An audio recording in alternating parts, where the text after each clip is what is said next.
First cast on live, and one just creamed my stuff.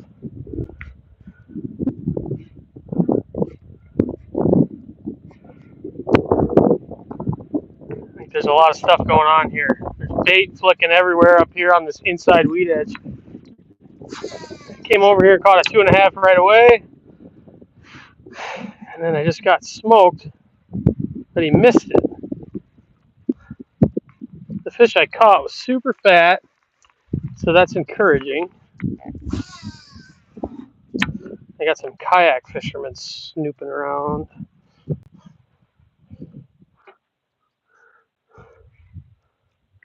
The bugs are pretty bad out here too. Come on. Probably need a baitfish colored frog.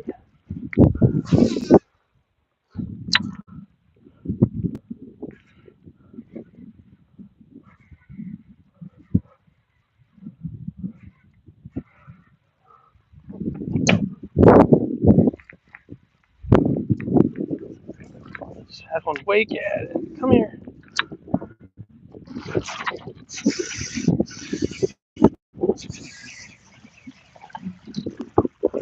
Okay. There's a little concentration of fish right in this little area. Not a keeper, but it seems like there's a bunch of them right in here.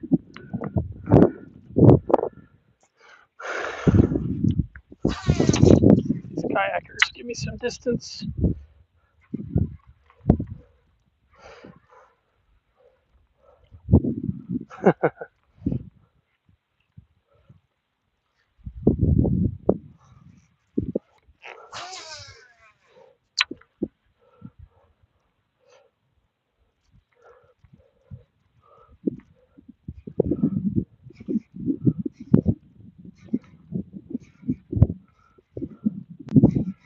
Wish I had like a weightless.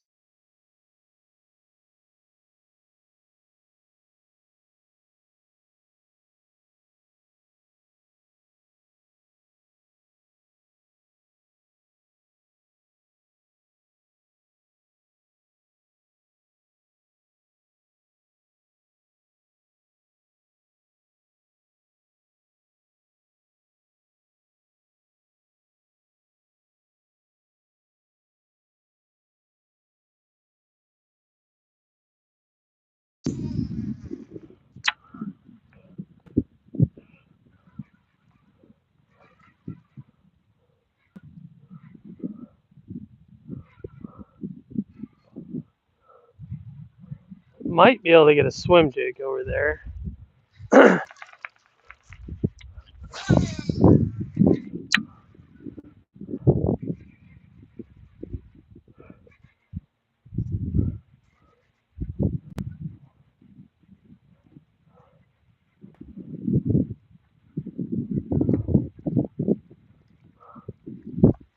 Probably just gonna keep moving though. I gotta get in front of this kayaker a little bit.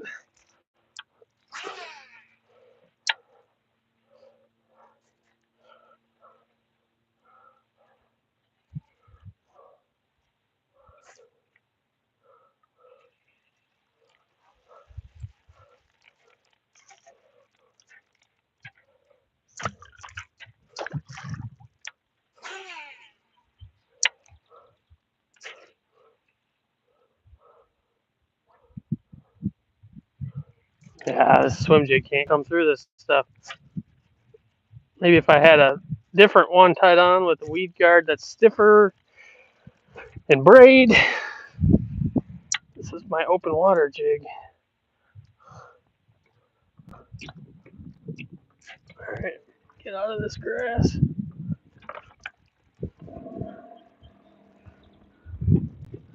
I'm just gonna keep fishing my way around here.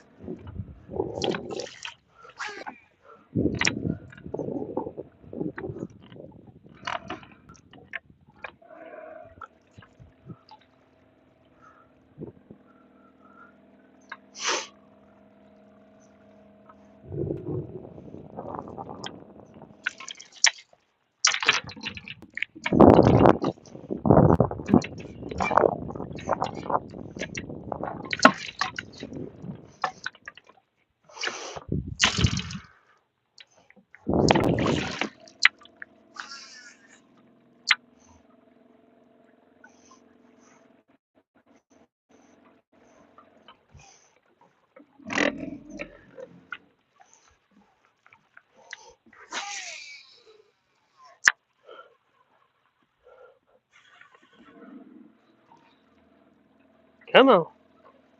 I'm ready to catch another one, that's for sure.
Ooh, one just ate my stuff. He was behind it about a foot. We gotta slow down. See if I can get him. Perfect.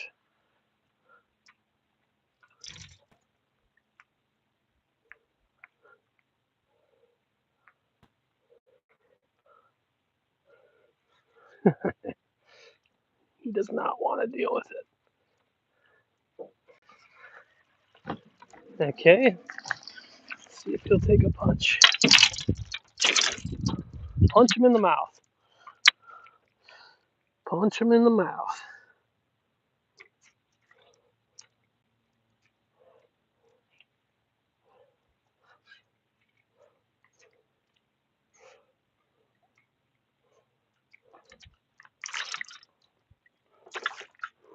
That ain't the deal.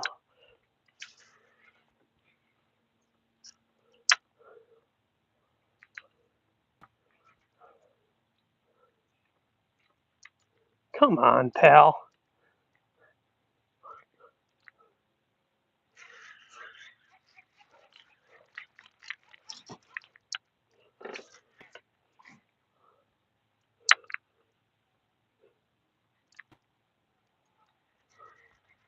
The old one and done. He gave me one pop and that's it. They're getting too much food over there. They're not hungry enough. Oh man, that duckweed looks perfect. Nice thinner stuff. See, the duckweed's kind of messed up right now. The river's falling. It's kind of skunky. So if you can find some good duckweed, it's really a premium right now. And there is all down through here. There's some nice patches of thinner stuff. Oh, we got one tracking me.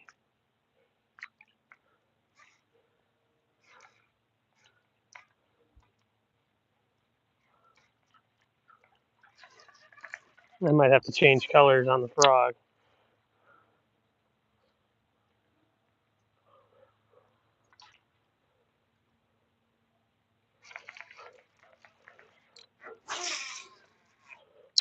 Oh, shit.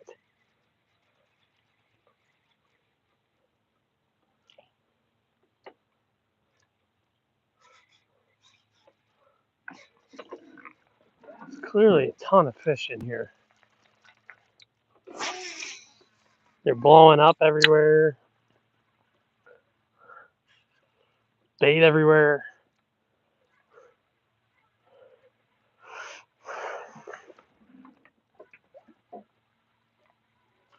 Oh my god, that was a one. I gotta slow down. I'm just reeling this thing. I'm throwing a frog with some legs on it, so I'm kind of just burning it, trying to get a bite. There we go. That's a good one. Get out of there. See his forehead.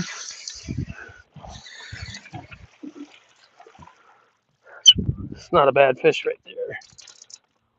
That's a high two.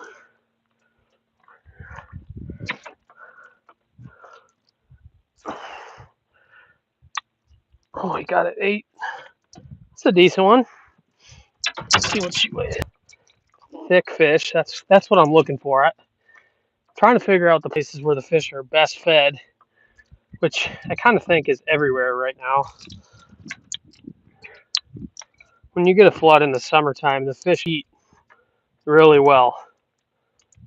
3.04. All right. Decent fish, but ain't going to be enough this weekend. It's going to take some weight on Sunday. It's going to take 19 plus pounds, I think.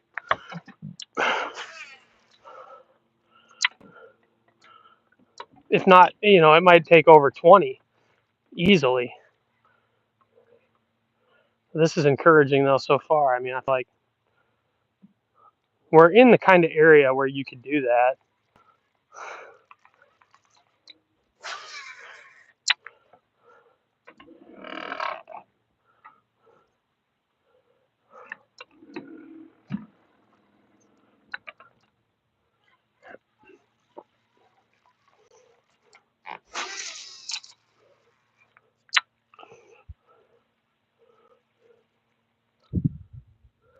Just heard another fish blow up.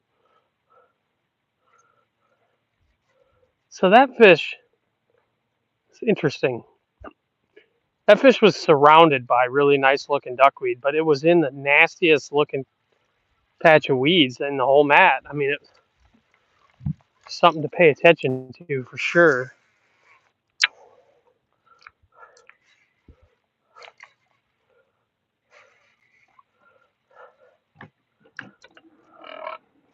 I'd like to catch a 5 tonight. It's been a while since I caught a 5 on the river or anywhere really. I guess I caught one 5.5 pounder. I think it was the end of June. It was either the end of June or early July.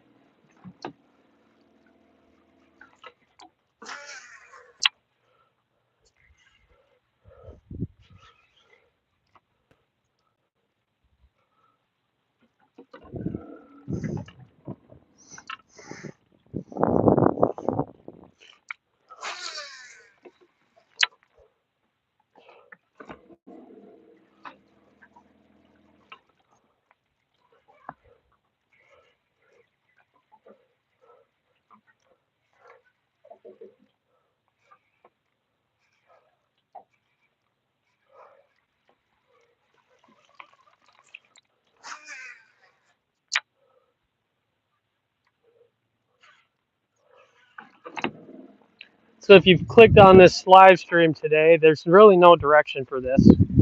I just felt like going live and just streaming my. I don't know if I'll be live the whole night, but I just wanted to stream my practice and try to see if I can find fish while on camera. I guess it's going decent so far. I've caught 2 on video, and it's not easy to do. To just set up the camera and go fishing and like make an awesome video. It's pretty hard. So it might be a long time of not catching anything here, but definitely appreciate any feedback. If you like this kind of video, of just watching me break stuff down, or if you're just like, yeah, I'd rather not sit and watch you catch nothing, just only go on to live when you're on them. So that's kind of what I've always done in the past. I just wait till I got a school of fish fired up, and then I'll go live. But a lot of times when I do that, I catch 2 or 3, and then I'm like, okay, they're here. I'm going to go live. And then I proceed to not catch very many, or sometimes none. And then I feel stupid. So maybe it's better to just go live and stream everything. And one of these times I'm going to run into them. And you're going to see me run into them live, and it's going to be cool. It's just verbal diarrhea, thinking out loud right now. Trying to get a bite.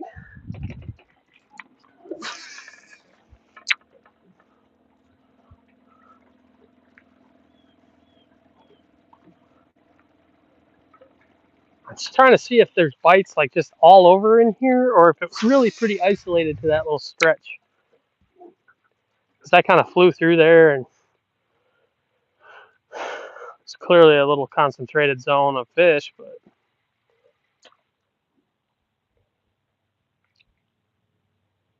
come on. Oh, is that a doggy? Yeah, we caught a little dogfish. Gosh dang it. You don't catch them this size very often.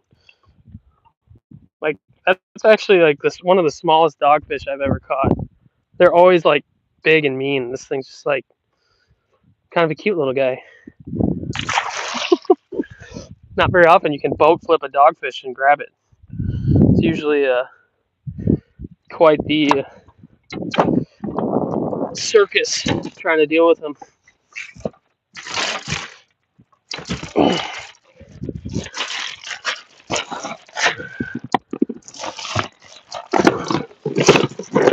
Oh boy. I got to do a little fixer up on my frog.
Don't ask me what I'm doing, because I'm not telling.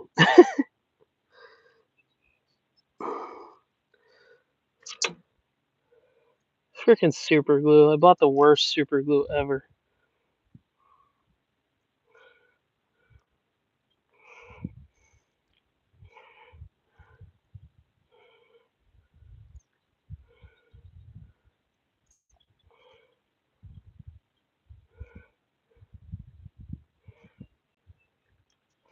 Okay. All right. I'm going to just go ahead and throw some other baits for a little bit while that dries.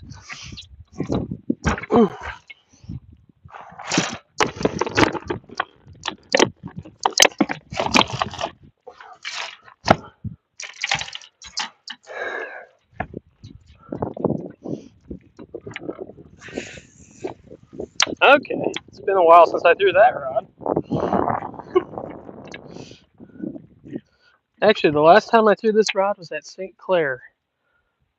Throwing the old Thunder Cricket in Anchor Bay, and I had a muskie about rip it out of my hands. So I'm lucky to even have this rod. Broke my line.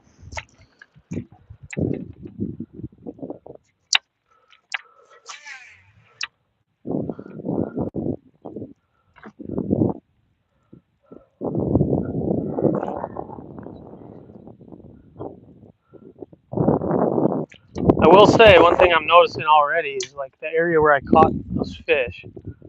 There was kind of a channel, a pretty distinct channel right there. And here, it's not very organized. There's not much of a channel.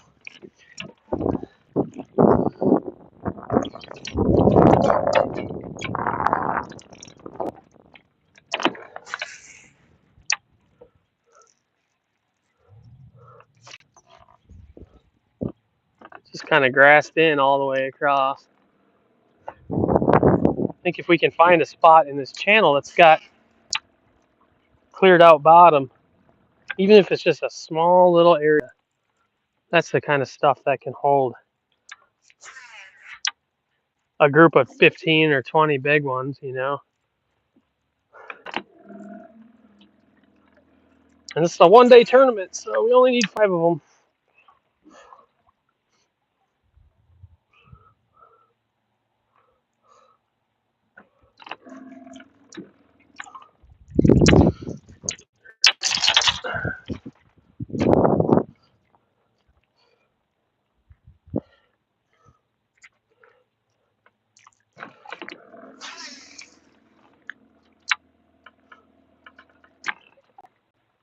Gosh, one blew up on it right away. Came completely out of the water. Missed it. 2.5 pounder. Yeah, that might be being generous too.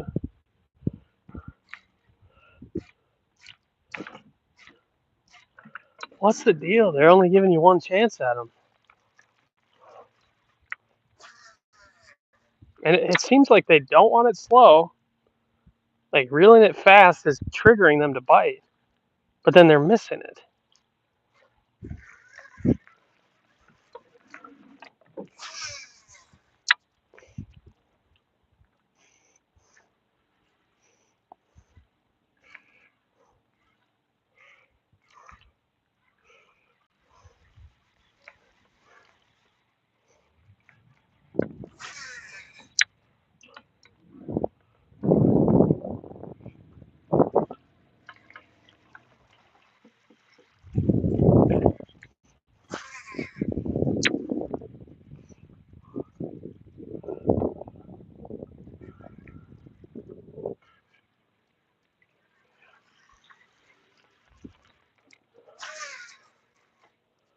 Kind of expected the water to be a little bit cleaner where I'm at. It's not that clean.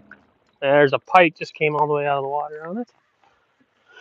Come on. Where are them big dogs?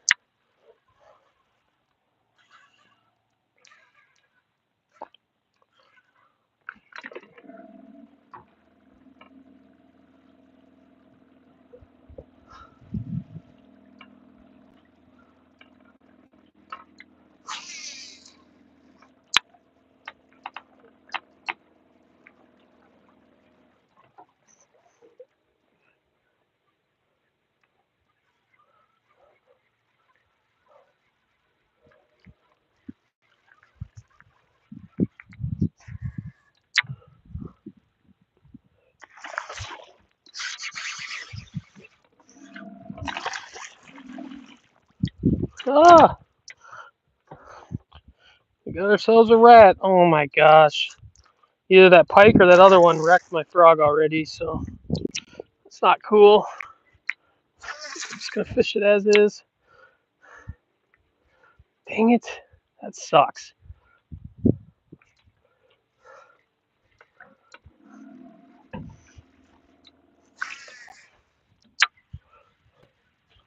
Oh my.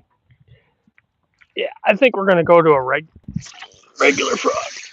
God dang it. That seemed like a different fish.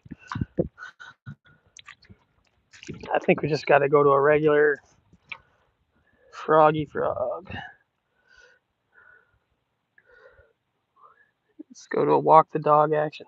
I hate pre-fishing on a walk the dog because it just takes forever to cover water.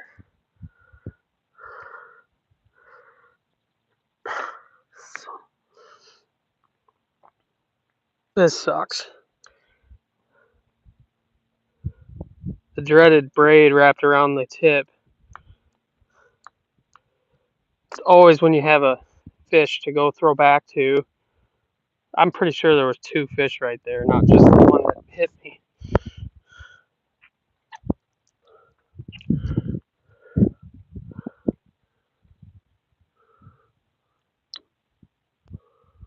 So stupid. I hate braided line sometimes.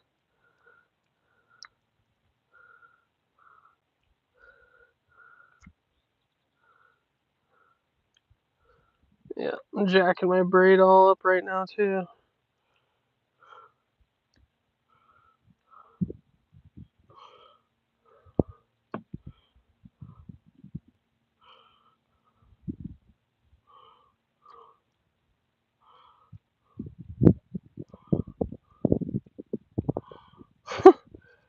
Wow.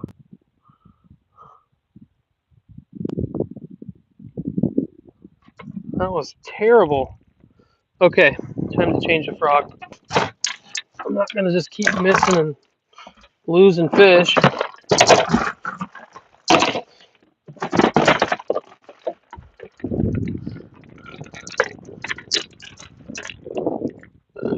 Excuse me.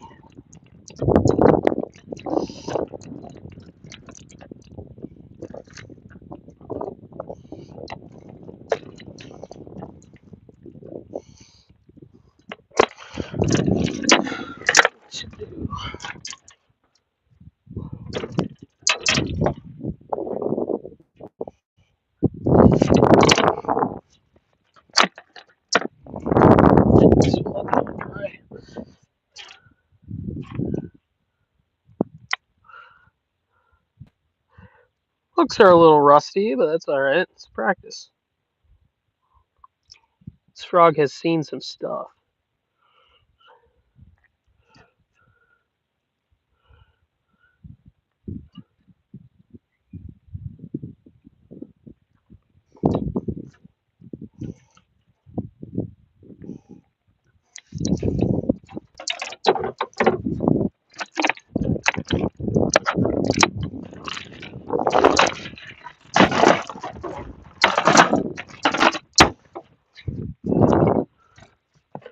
Alright.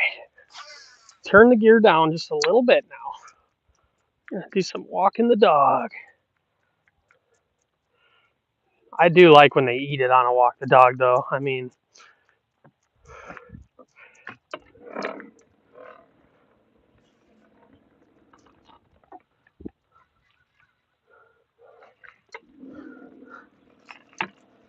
water's cleaning up a little bit right in this zone. It's starting to look better. There might even be some open water fish here to have. Kind of looks like topwater land. I noticed a seagull earlier flying through here. You don't see a lot of seagulls in the backwaters this time of year. But when you do, there's bait. And it's bait that's worth their time. You know, you're not going to see seagulls on pin minnows. They're looking for shad, you know, 4-inch shad. So that's good. It's encouraging.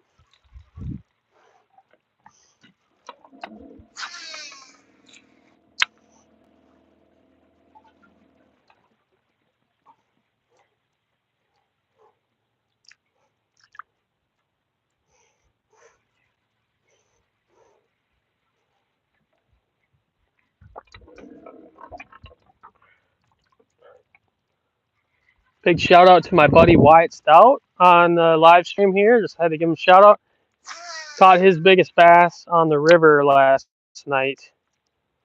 It was I mean, their tournament scale said 686, but he weighed it on a Rapala and it weighed over 7.14. And I mean, I used to run Rapala scales. I know how they run. I've never heard of a Rapala scale reading heavy. So I think that their tournament scale was off. Because usually when I had my Rapala, it was a quarter-pound light to the BFL scale every time. So I would for sure call that fish over 7.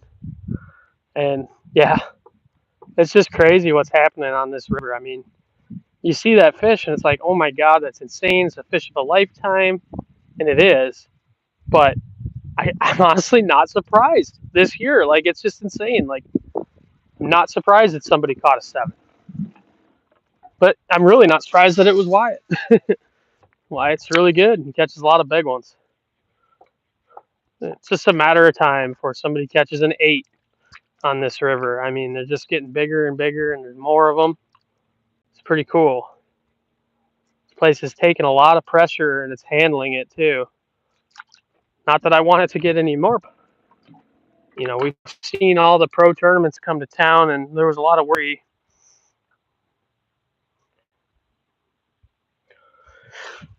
Especially that first 5 years or so when the elites started coming here, it did seem like the fishery took a hit. It seemed like it got a lot tougher, a lot worse. But now the fishery has adjusted, and it's better than it's ever been. So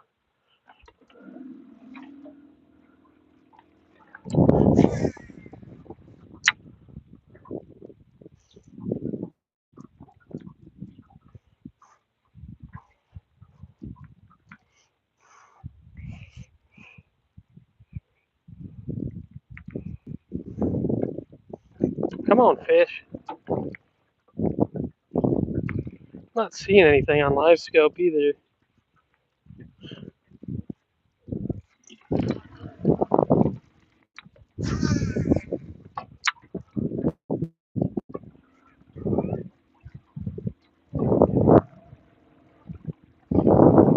Okay, now the water gets dirty again over here. That's an interesting dynamic.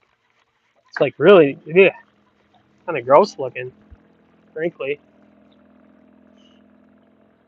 So that kind of limits things. Interesting. Not necessarily though. They'll be in that. They'll be in this water.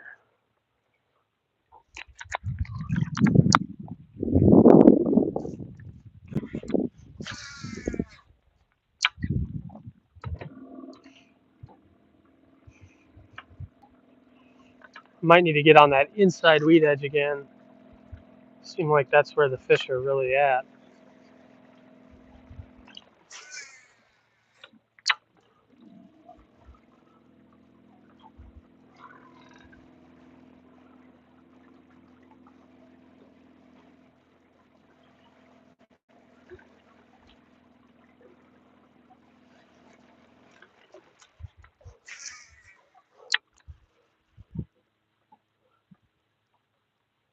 Man, this is really good looking stuff right here.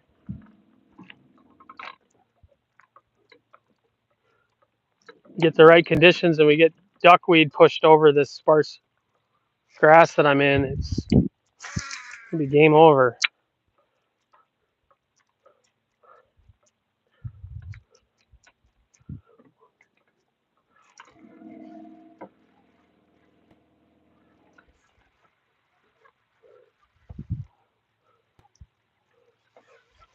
So now that the river is falling and slowly returning back to normal, we actually could use a heavy rainfall at this point. I mean, any rain that we get locally is not going to affect the river levels.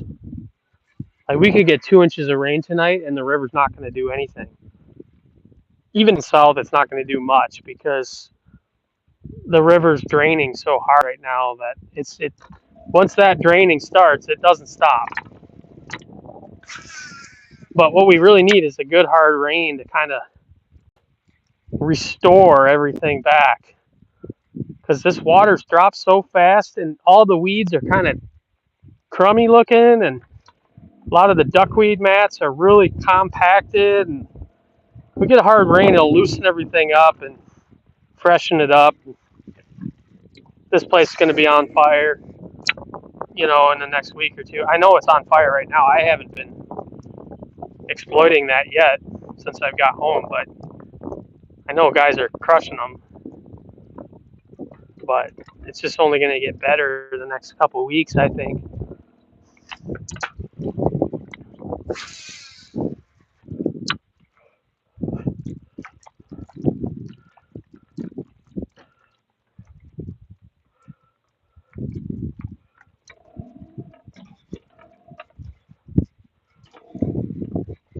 I mean, especially, next week we're supposed to get some actual heat.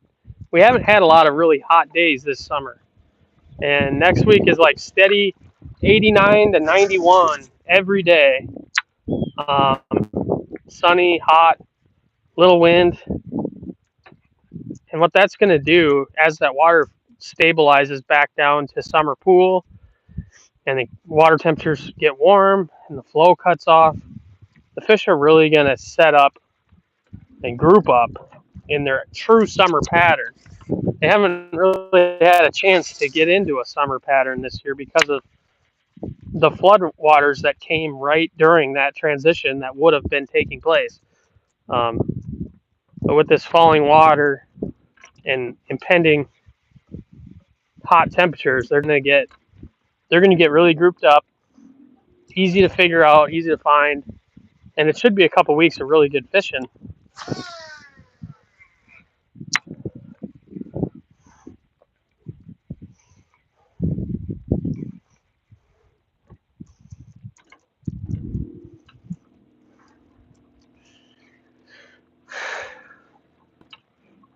Hmm.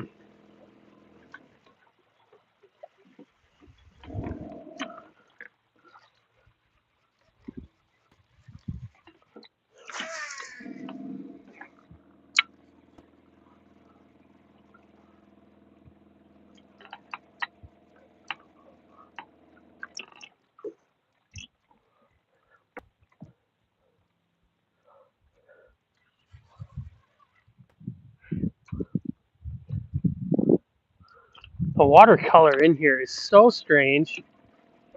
It keeps getting skunky and clean and skunky and clean, like all in the same. I'm in the same flow path, so I don't really understand why it's going back and forth like that. Other than just it's just mixing because the water's dropping and it's sucking crap out of the weed mats. I don't know. It's weird.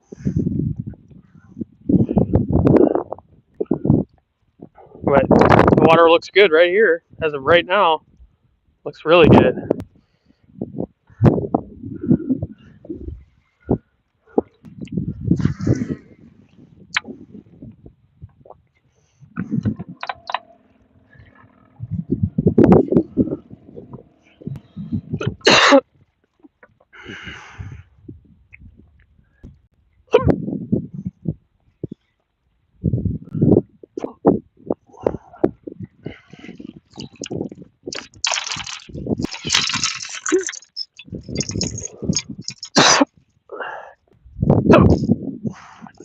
All right, this little area right here, we got some sparse patches of rice.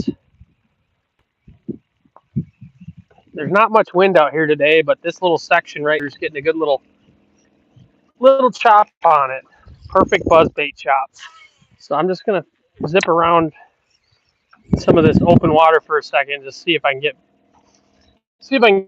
get bit off by a pike real quick.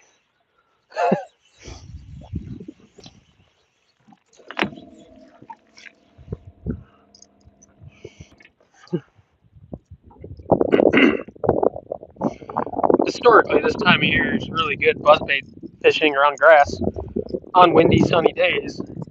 Not that it's windy, but it doesn't need to be windy. You just have to have that ripple, that buzzbait ripple.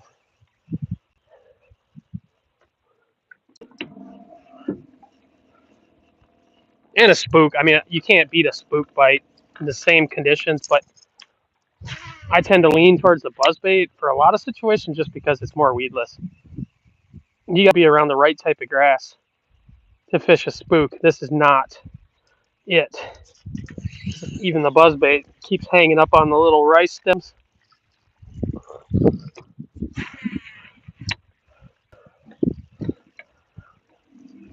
It's almost, I can't even really do this right here. It's a little too much crap.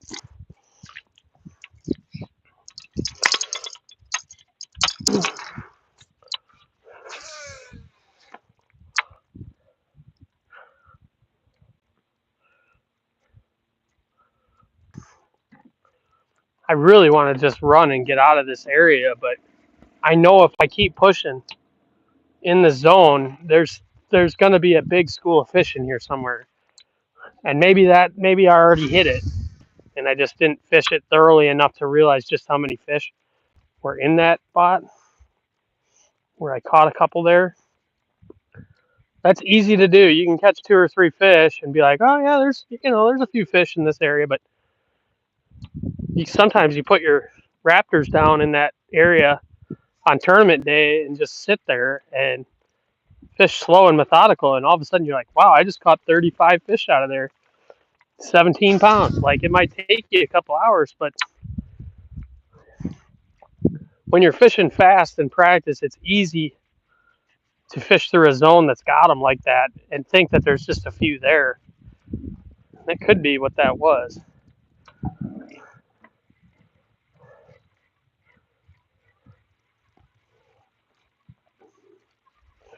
Certainly, it's one of those deals where if I find more stuff in this area worth coming to, then yeah, I'm gonna definitely go back and hit that in the tournament. But if that's the only zone in here that's got fish, then I would come here in the tournament. You know what I mean? It's not worth it.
That's interesting right there. There's kind of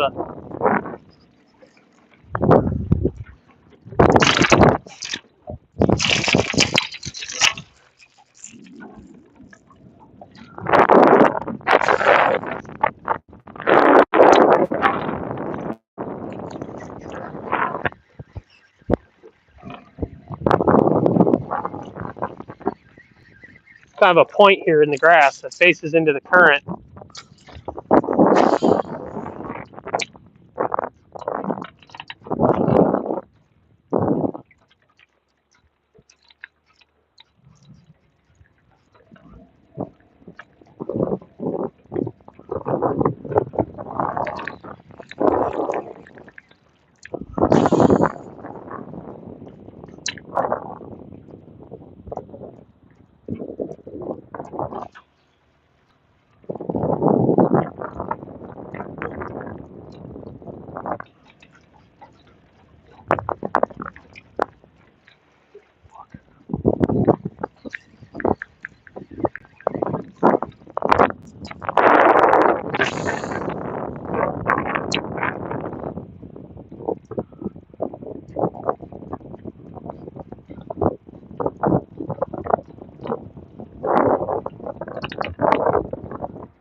All right, now we'll fish the other side of this little grass island once.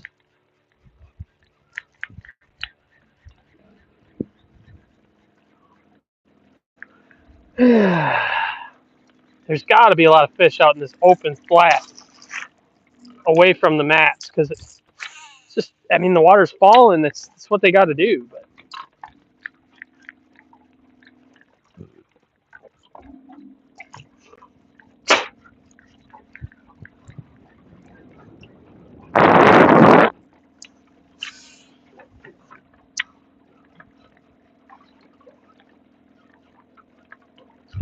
But as soon as I get outside of that weed mat, the water in here is not very nice. It's ugly.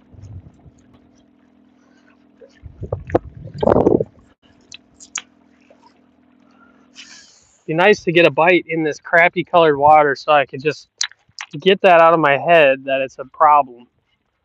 Because it's not, probably isn't a problem at all. I just like the cleaner water better.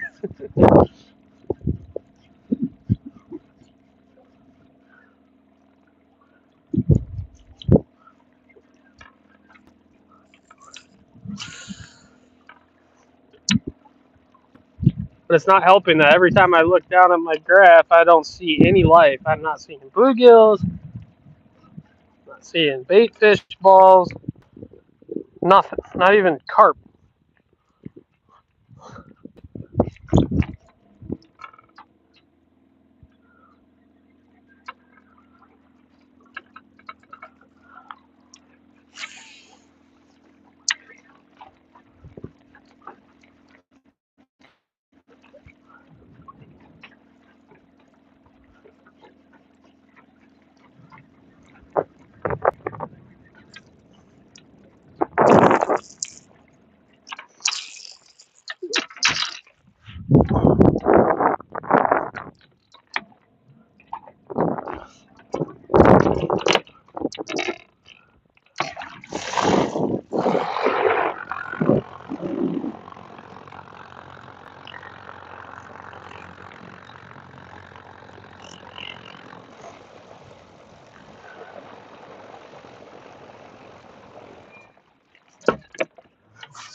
Well, we're going to try the dirty side for a bit just because that's where the best mat is right now.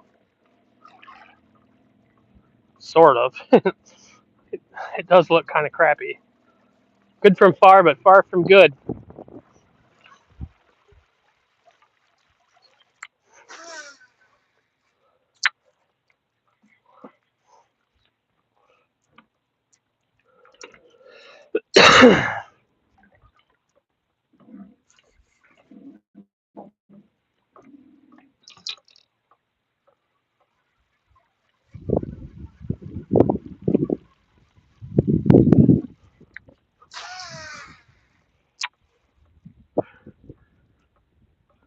There's going to be a bite in this mat. It's on this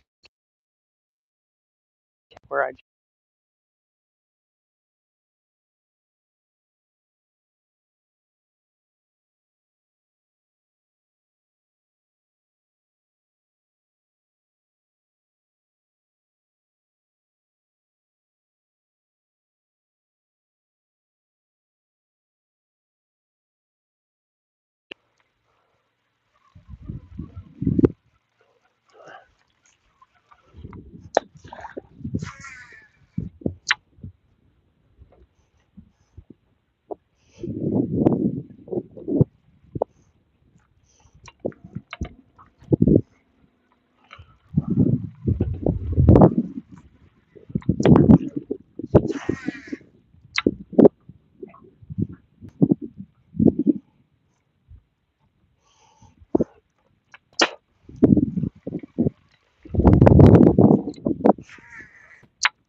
There's a couple more little corners here where the current is kind of tickling the edge of the grass. I'm going to try them, and then if we don't start getting a bite, I just saw one eat though over in that mat.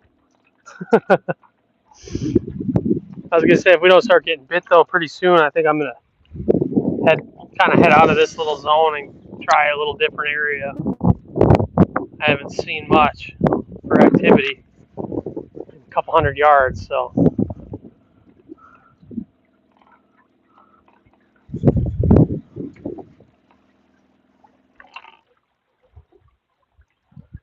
There's some actual depth right here now. There's a fish right under the boat. Looks like a rough fish. Too big to be a bass. So I had to guess. Well, there's a couple more bass. Well, not bass. Those actually might be bass. The right size to be bass. As far as the rough fish, if I had to guess, it'd be a sheephead.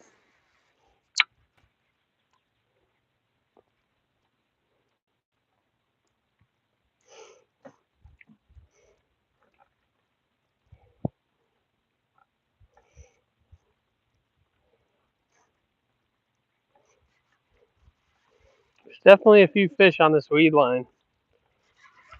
What they are, who knows, but the first deep water I've come to, deep being 4 foot.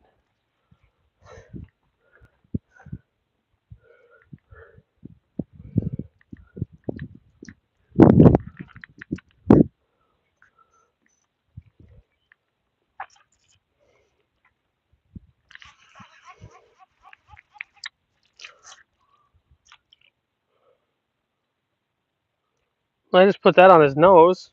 Yeah, there's all kinds of fish right here. It must not be bass. If they were, I would have got bit. There's too many of them in that little zone.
Okay.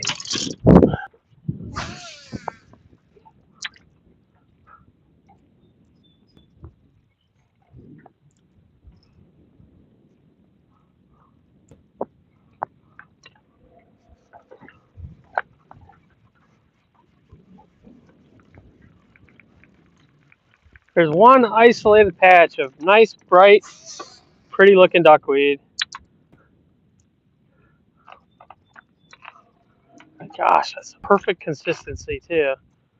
You want that nice duckweed that's not too thick but not too thin. Something that just kind of leaves a trail. You know, it's hard to describe, but if you fish a lot of duckweed, you know exactly what I'm talking about.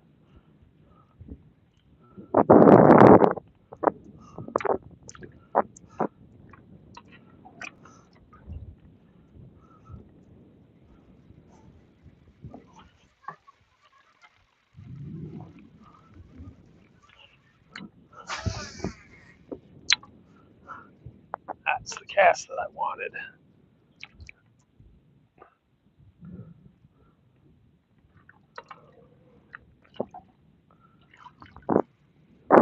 Nobody home.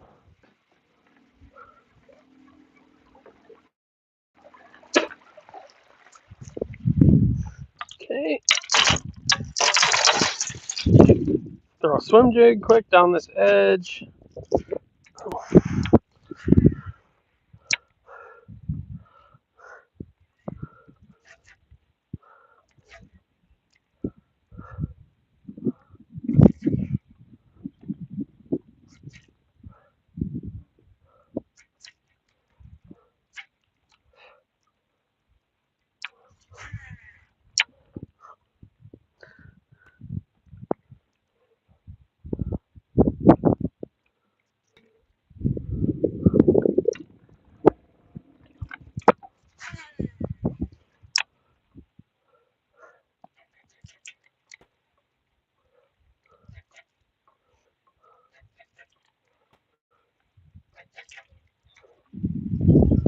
Oh boy.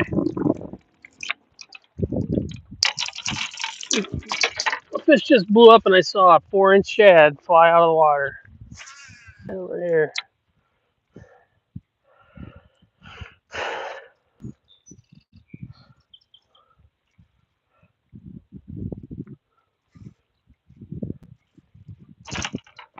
So much bass fishing ADD is taking place right now. Just a lot of crap to throw at.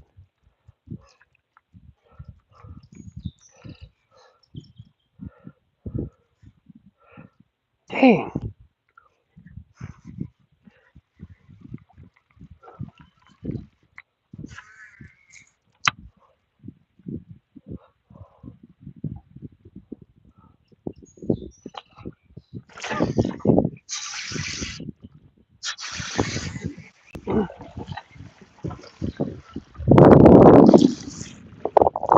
Decent fish. Caught a bass. 2.5.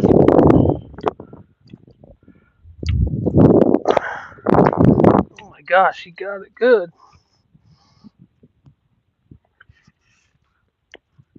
I got him good, I guess.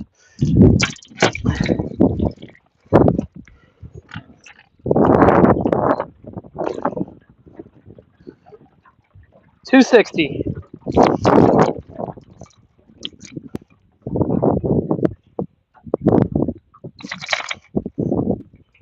These fish are healthy in here. It's bigger than what I thought.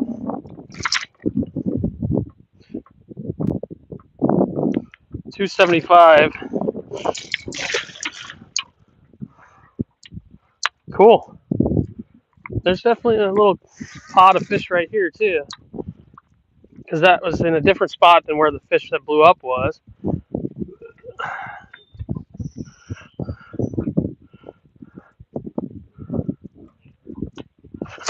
Oh my god, that was a one right there. Wow. He's not going to bite again. I'd be shocked if he bites again, but we'll see. It's either a big one or a dogfish. Slurped it.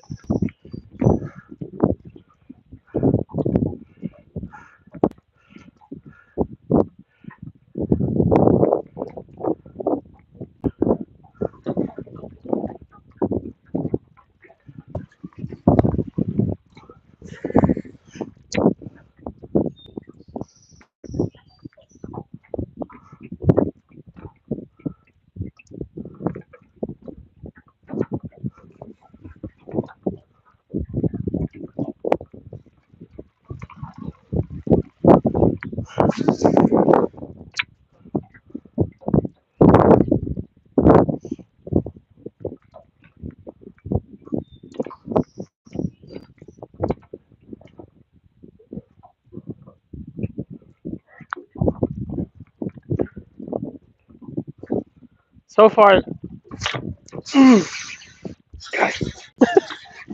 interrupted my train of thought, fish. Come on. How dare you? No, that's a 2.5. That's a little bit smaller. That's an actual 2.5. Okay. What I was going to say is this seems to me like this is the kind of area where I can catch 15 pounds probably. Because I just started in here and, catching without knowing anything yet, catching some halfway decent fish.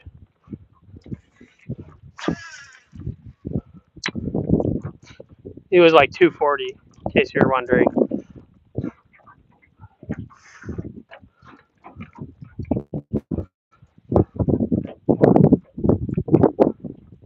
Yeah, I mean, I think if I came in here on tournament day, I would just fish excruciatingly slow. I think there's a lot more bites than meets the eye right here, and as well as up there.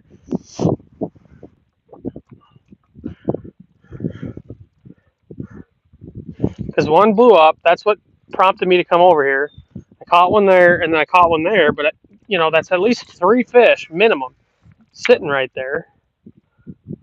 And if you think there aren't another 5, 6, 7 more, you're out of your mind.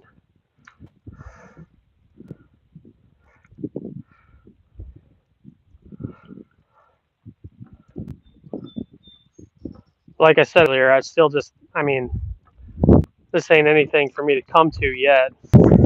Show me a couple 4-pound bites, and then I'll be thinking about it.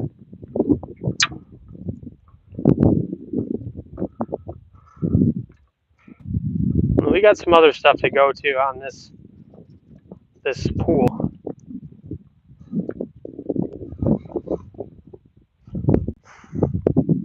But I'm definitely not sold on anything yet. News is it's Wednesday. We got tonight, tomorrow night, Saturday to find 3 or 4 hammer holes. That's all you need. 3 or 4 hammer holes and freestyle in the tournament for the rest of the day. That's usually when we do well and win tournaments anyways. When we have a couple spots and then you usually get a decent bag off the stuff you plan to fish, and then you end up just fishing other stuff, and the other stuff is usually when you catch big ones in the tournament. It just seems to work out that way.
Really? I got a pretty mean little backlash here. I just made it worse. Oh, there we go.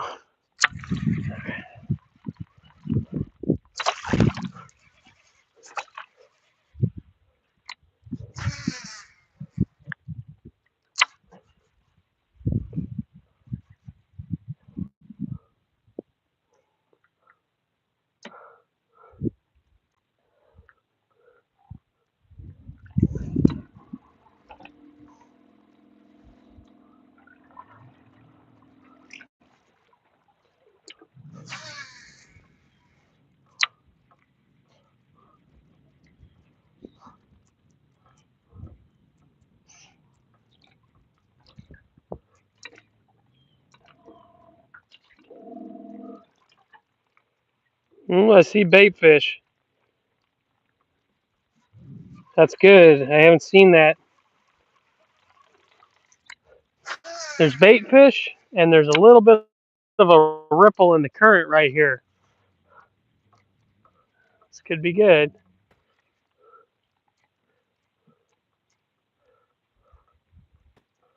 Oh my gosh. Something massive just blew up. It looked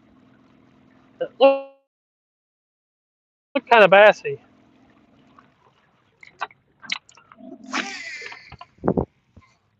Ha! Got him. Nailed it on the head. Dang it. He would have bit by now, I think.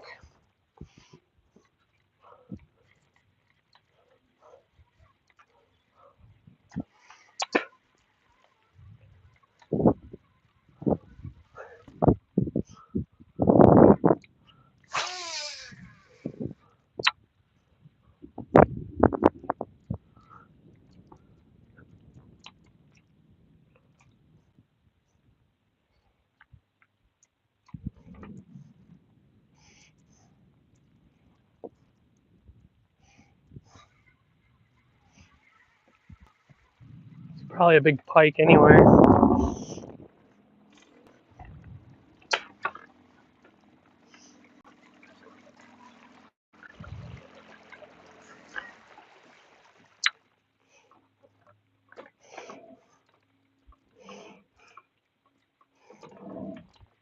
I still just can't get bit over on this side.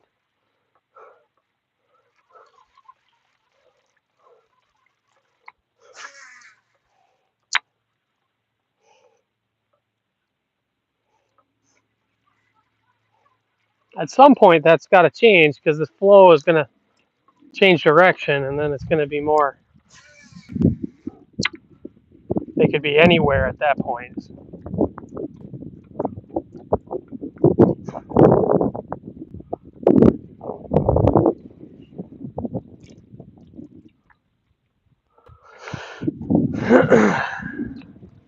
And basically, everything that way is clean looking, normal looking river water, and everything this way is kind of this chocolate. It's not like it's not dirty. It's just got an off hue to it. It's kind of brown, and oh, I do not like it.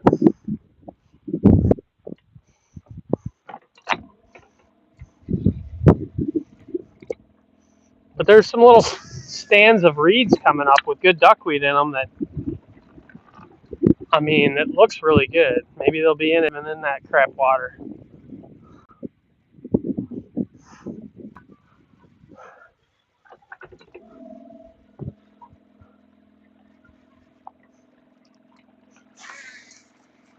I don't like anything that's in front of me at the moment.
That's a pike. I'm pretty sure of it. Oh no, it might actually be a big bass. Nope, it's a pike. It is a pike.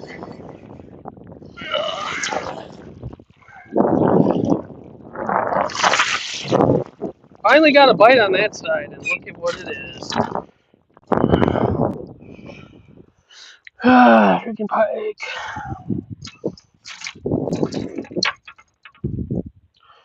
Tell you what, if I wasn't terrible at cleaning these things, I would take every one of them that I caught.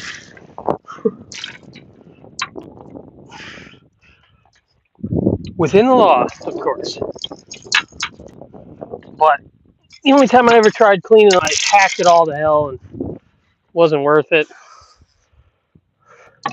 And I catch enough walleyes to not need to catch pike.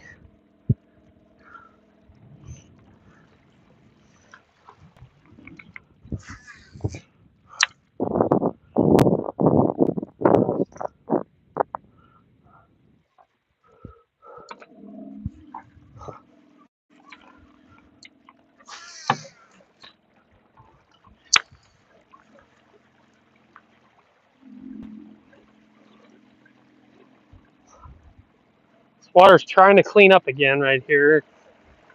It's a marginal clarity at the moment. Filter through some more sections here, a couple more acres, and it might get clean on the other side.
Gosh dang it.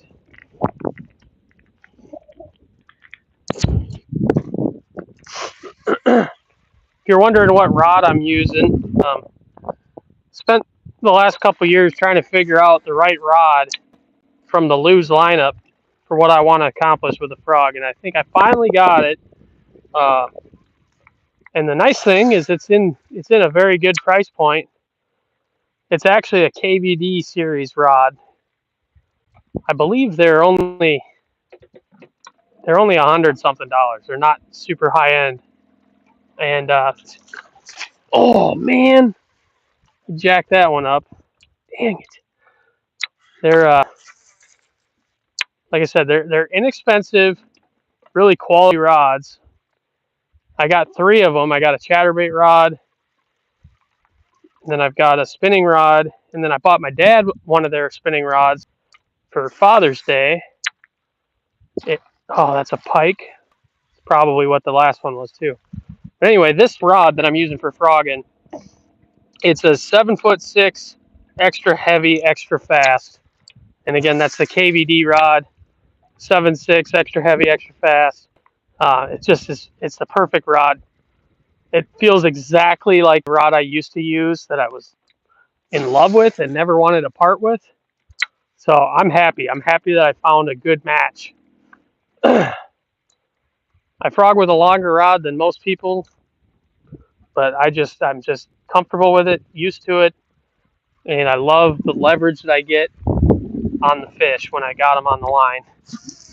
Well, and the hookup in general. I mean, the hook set with a big rod, if you're putting yourself at an advantage when you can move that fish that much further on the initial hookup. And then you got the extra leverage and backbone to take it the rest of the way. Now I can hook a big one way out in a mat and just impart my will on him to get him to the boat.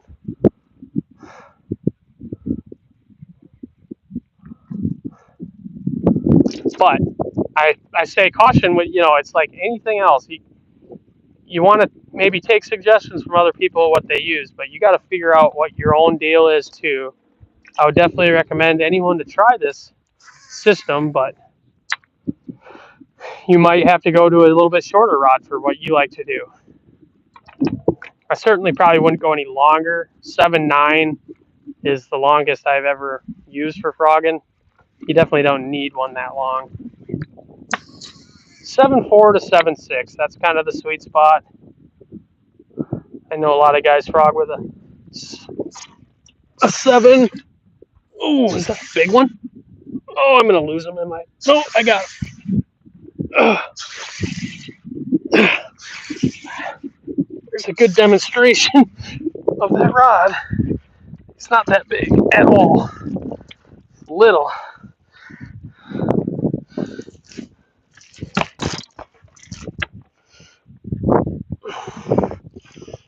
Oh, large mess.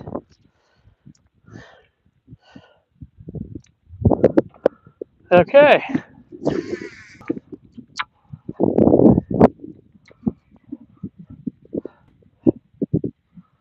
How many more of you are back in here?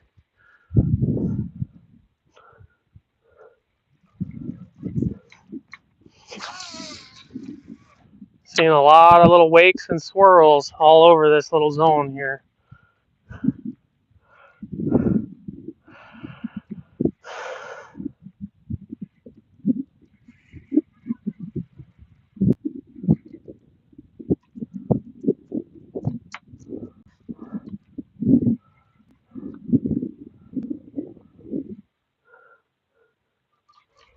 There's a lot of water over that way to cover. I don't know. It's got to be clean water over there.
Yeah, this watercolor is good again right through here.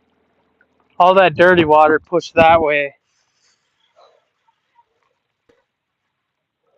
So now I have to think that everything this way is going to be this decent clean water. Kind of helps me in my mind eliminate some water that I don't have to look at so vigorously. Because I do think that they want to be in this stuff.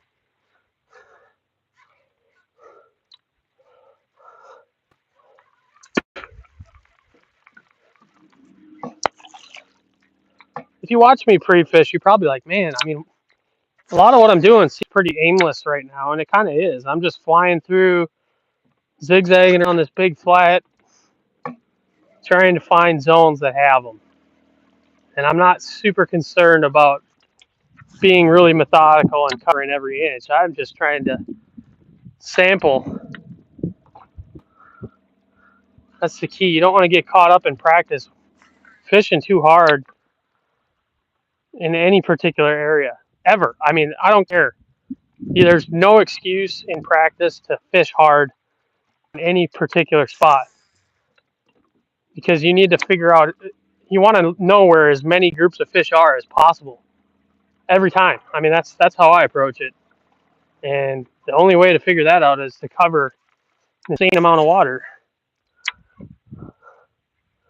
I think that's one of the reasons why I've had a good track record fishing locally, because I do that all the time. Even when there's no tournament, when I'm just fun fishing, that's how I'm geared. Like I'm just looking, I want to know every group of fish on the pool that I'm fishing. And I know that's impossible, but that's the goal. So it never stops because you never achieve the goal. You can never know where every group of fish is. But you know where a hell of a lot of them are. So I can just tell you right now, I got 2 zones where there's a group of fish and then a lot of dead water in between. And I know that from going through it all. Now, could I go back and fish for 2 hours in that zone and figure out exactly where it starts and exactly where it ends and exactly how many fish are there? Yeah, I could do that, but that would be my entire night of practice. Not to mention, I'm just sore mouthing a bunch of fish that maybe I'll actually go to in the tournament.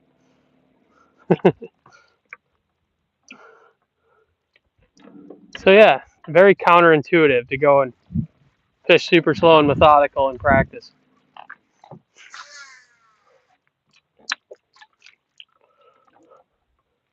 There's only a few times where that would ever play for me, and that would be like, for one, maybe during the spawn when I'm just really fishing slow to try to identify fish that are on beds that I can't see.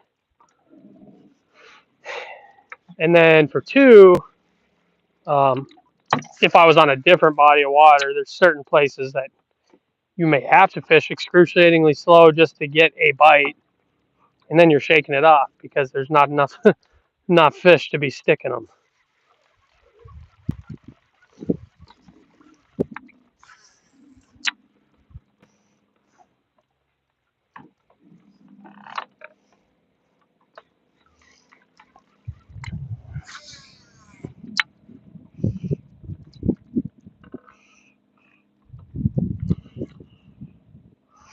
Overall, though, I've never been one to shake off a lot of fish in practice because I don't need to. Because of the way I practice, I'm moving so fast through areas that you really don't have to shake any off because I'm going to skip over so many. When I get into a zone that's got a lot of fish, I usually catch one big one and I see enough signs to be like, yeah, they're here. And I leave. So I sting one big one, and that's enough for me to know.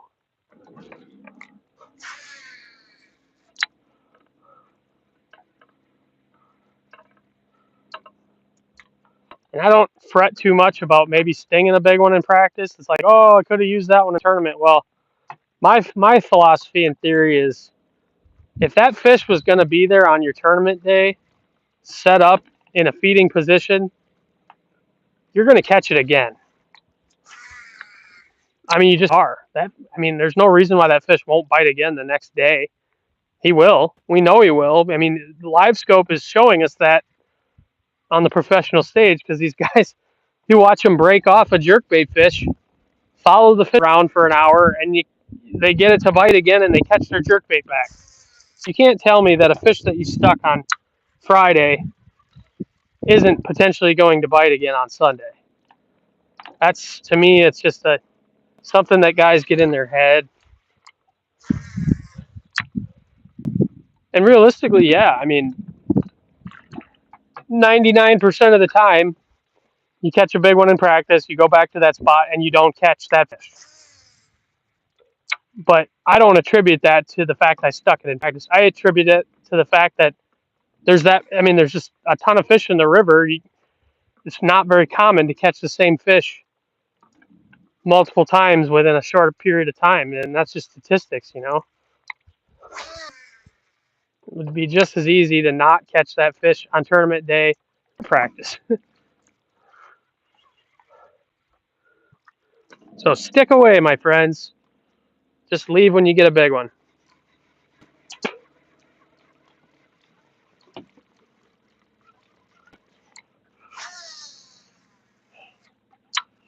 I'm never mad when I stick a big one, but I am a little mad at myself if I stick two big ones. That just seems foolish.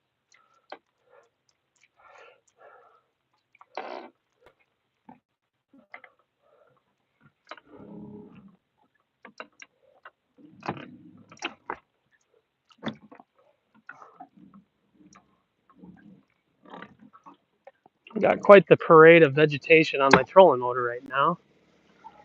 Probably should do something about that.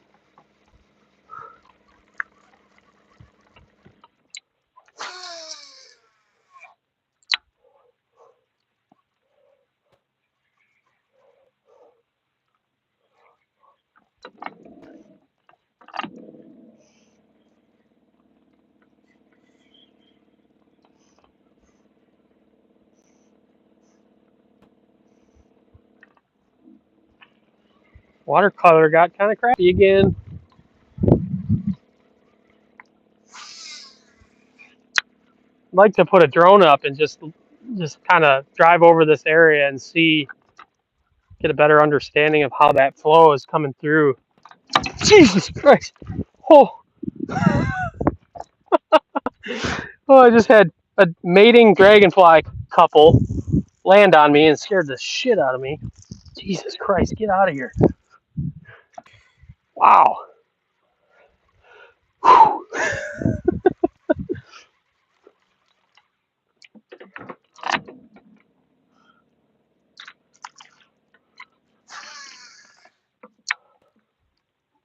That looks like a good spot for a bite.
Jesus.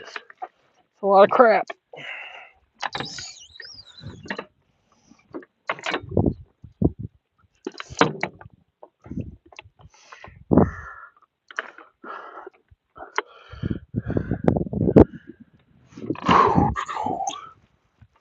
Alright, we need a little water break.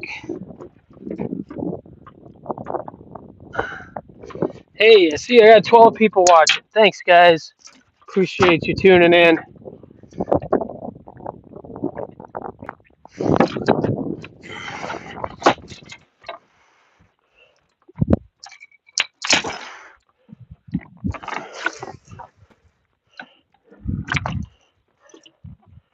Trolling motor's got a little more zip now. Yeah, gotta tune it down just a little bit. It's got bit. It kind of seemed like almost like a gar. Oh, I know why. It's because I turned the head. So now my pedal's not the same position.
Oh, he pulled off. That was a 6-pounder. Just kidding. It was like 14 inches. Those rusty hooks on this hog, I'm going to blame it on that. Not, it could possibly be poor execution.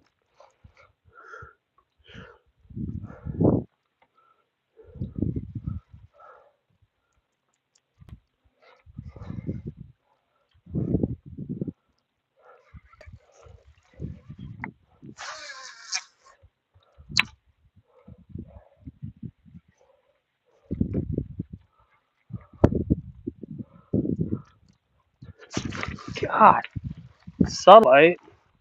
That was definitely not a big fish. We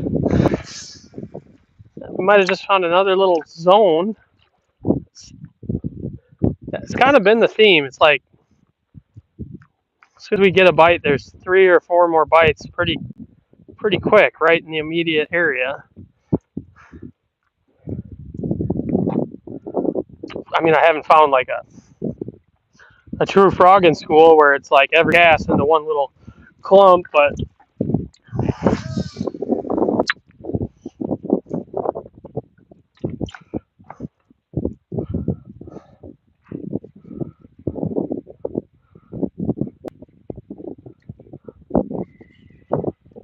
everything's kind of been in the center of these weed patches where there's a little thing following me, where the water's pushing through these weed mats. The outside edges of them, they haven't really been on. It's kind of right in the middle, which makes sense. It's where the best quality water is. I keep thinking that I'm going to get below these weeds and everything will be clean because the water's pulling through the mats, but it's just not really the case. The water's clean right in the weeds, but as soon as it gets out of the weeds, it dirties back up again. There's just too much dirty water still in this area for the weeds to filter all of it. Is kind of the conclusion I'm coming to. I'm sure if I come back here in 2 days, it'll look a lot different. I mean, the water's going to just keep getting cleaner and cleaner in these areas. There's still just a lot of crap. I mean, just when the river gets that high, there's a lot of changes, and it takes a while for it to kind of settle down.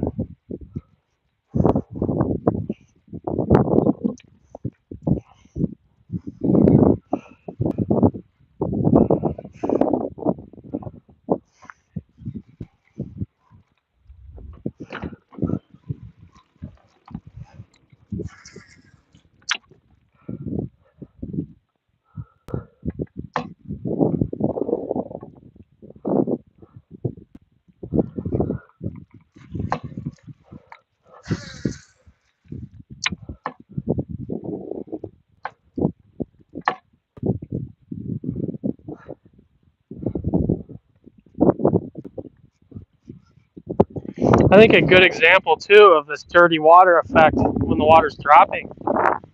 Think about if you had a bunch of dirt on a countertop, just a big old pile of dirt on the countertop, and then you put a blanket over that countertop. Now take the blanket and pull it slowly, really slowly off the countertop. You think all that dirt is just going to stay up there and the blanket is just going to slide over it and come off the countertop clean? Or do you think the blanket's going to pull a bunch of that dirt off the countertop onto the floor? That's what's going to happen. It's going to pull dirt from the counter and drop it on the floor.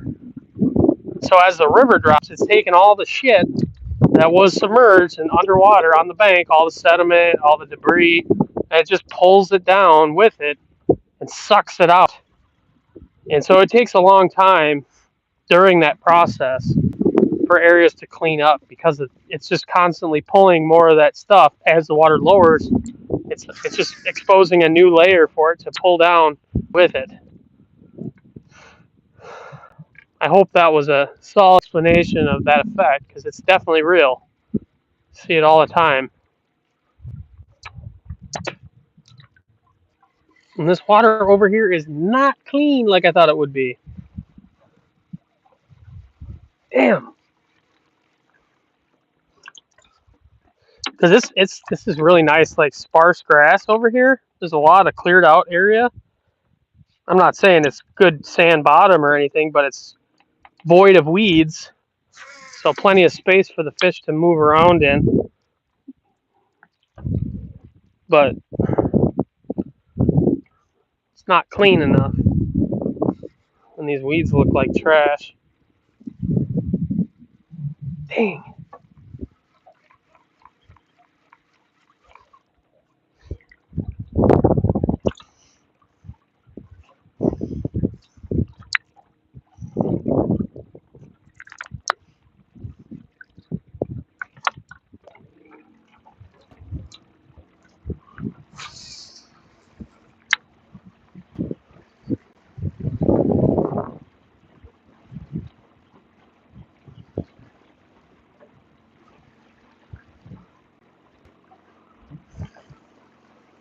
I'm rocking 3 miles an hour right now in my flat.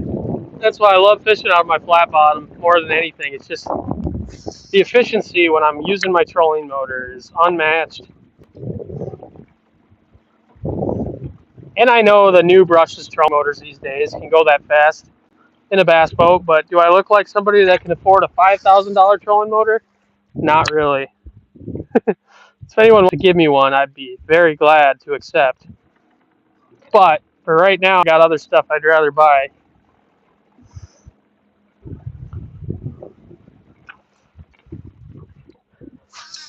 I was definitely thinking about that the other night, specifically regarding my Bassmaster Open tournament at Lake St. Clair last week. And if you haven't checked it out yet, I got a video up on my channel. It doesn't have a lot of views yet, probably because it's super long and people don't want to sit down and watch a 37-minute video, but you can check out my tournament recap video. I got a lot of fish catches and talk about kind of what I did and stuff. But, that was clearly a big-time scoping tournament. And I thought about it. I was like, man, I had my trolling motor on 10 all day at that tournament. Like, I never turned it off 10. Just going as fast as I could, trying to find another fish to throw at. And I think about it, it's like most of the guys in the field all probably have the newest trolling motors available. And I know for a fact, like the Power Pole trolling motor, the Quest, the Garmin, those trolling motors all can push like 3.5 to 4 miles an hour, whereas I was going 2.5 with my regular Ultrex, and that definitely makes a difference. There's no question in my mind. Like they probably caught an extra 10 fish on the day just from that alone.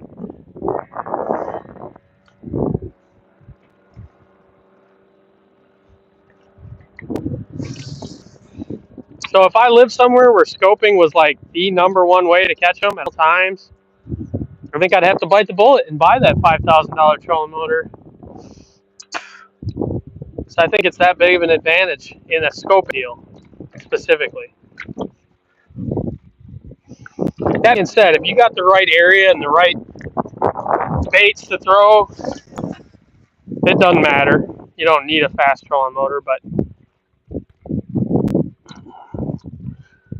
I think at that tournament, though, the fish were not super grouped up on any one spot. So you had to cover massive sections, and you'd catch one here, one there.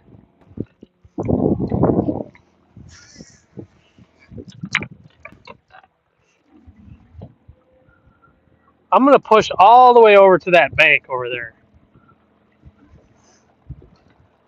Water is getting cleaner now as we get over this way.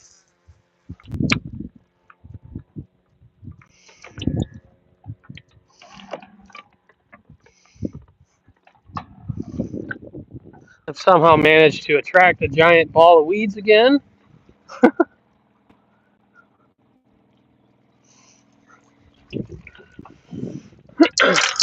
Back to that buzzbait for a little bit.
Curious if there's any current coming out of this little chute over here.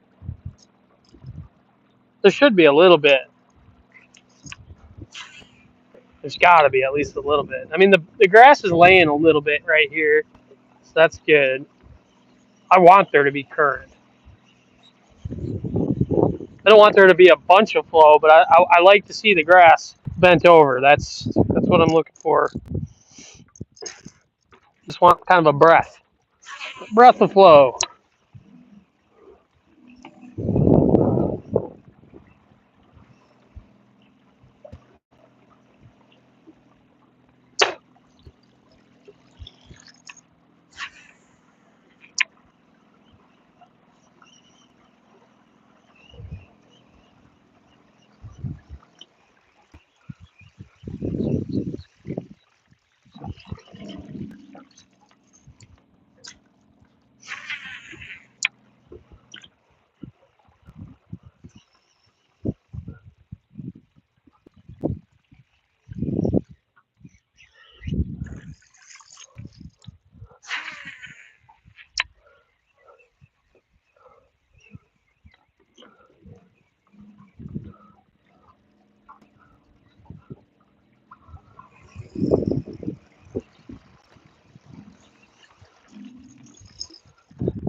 Oh boy.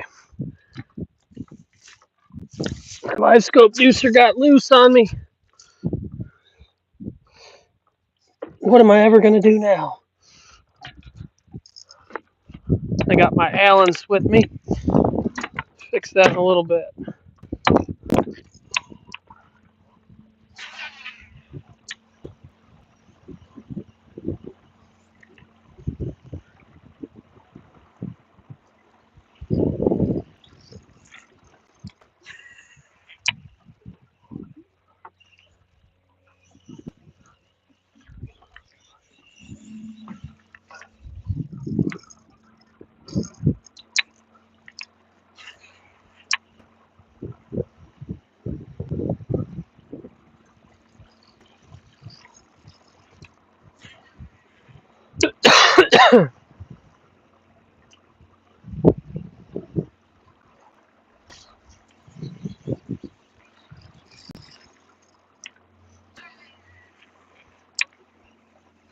This is junk.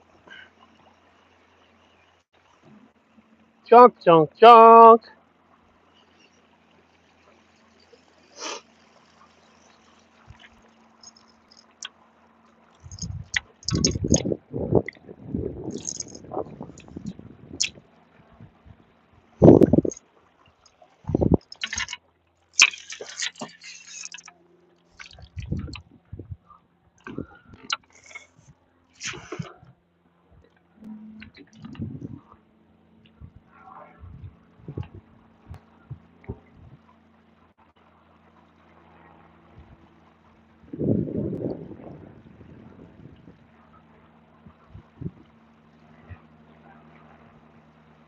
See if they want to be around any of this shallow wood grass mix.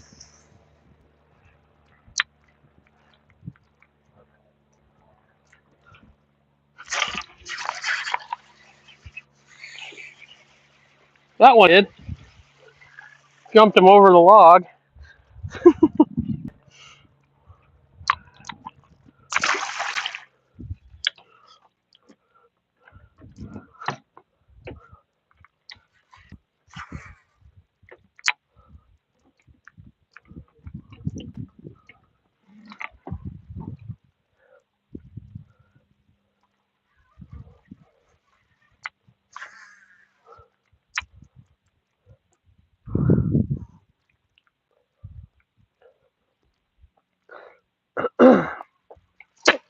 One thing that I honestly don't know is whether or not we've had a major mayfly hatch this, because I think if it was going to happen, it would have happened when I was out of town at the Detroit tournament on St. Clair, because I never saw a big hatch before I left town, and I haven't seen one since I got back. I never saw one during the... Oh, there we go. It's a decent fish, not a big one, but clearly some fish over here. Anyway, I never saw a big mayfly hatch.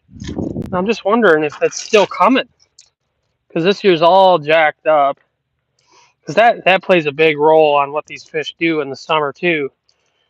You know, it seems like they don't truly set up in summer pattern until they've experienced the mayfly hatch. They wait around for that. All right, we got 13 pounds so far. That was just a 2.5 pounder. Let's see if we can get up over 15.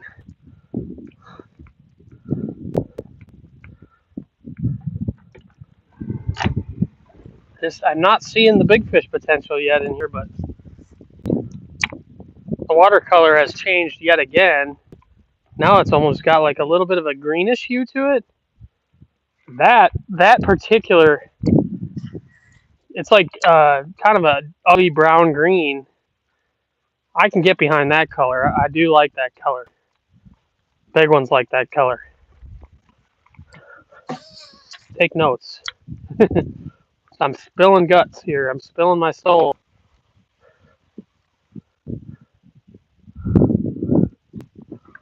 I don't know how to explain it. There's just different watercolors that seem to have different deals going on around them. Like if I'm looking for big ones, I either want to be in this watercolor or gin clear water.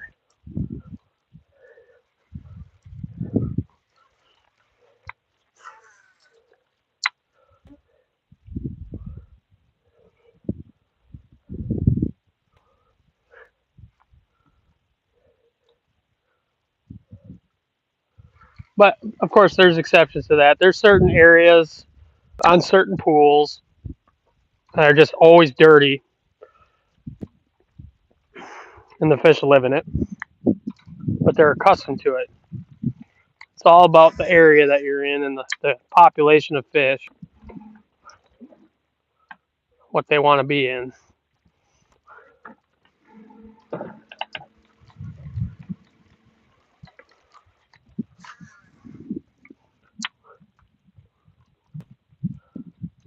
Honestly, I caught two so fast the first couple laydowns. I'm surprised I haven't caught another one yet. This laydown here looks about as juicy as any of them.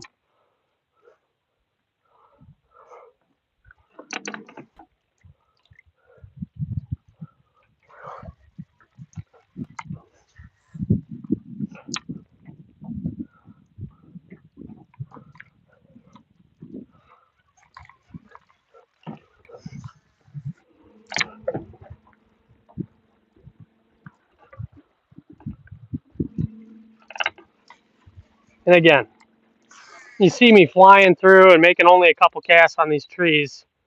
I'm practicing. Remember that. I'm just literally just flying through to see if I can generate a few bites. That's all it is. I recognize if I came through here in tournament day and went way slower, I'd probably double my bites or triple my bites.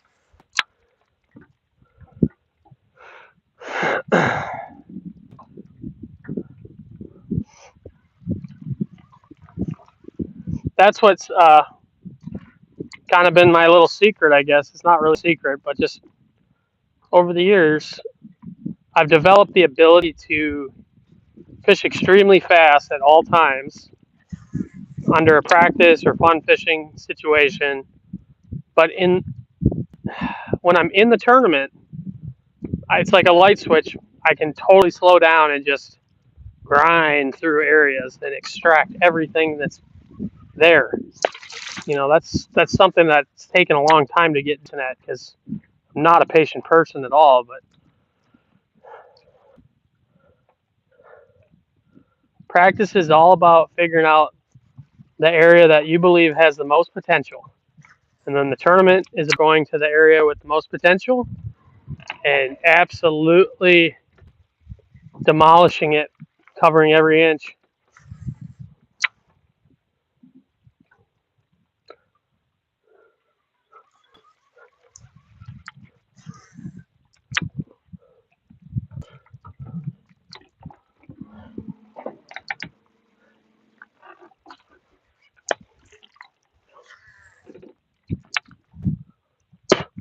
And for multi-day tournaments, then I try to I like to have, it's hard, but I try to pre-fish all three of these pools and have fish to go to on every pool. That way I can fish the pool. I always start where I have the most confidence on the first day, try to catch the biggest bag possible, and then I'll usually rest that area for day 2 and then go back to it on the final day. That's worked pretty well for me in the past.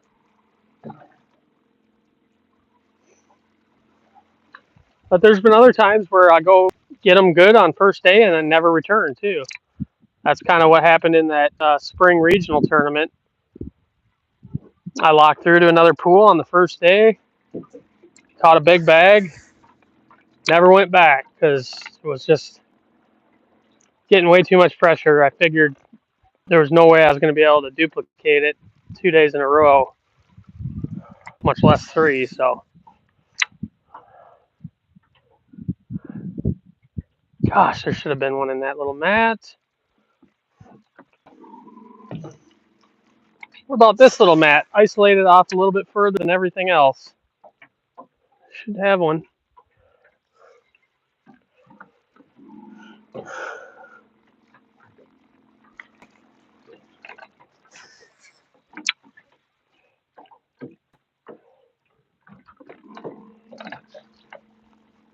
Junk. Junk.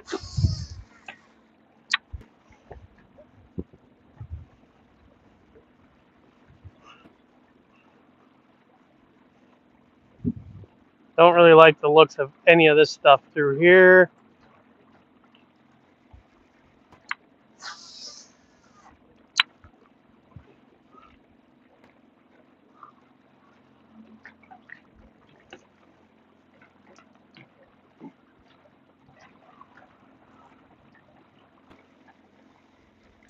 I think I'm going to pack it up, make a little move, start the motor for the first time tonight since I left the boat landing.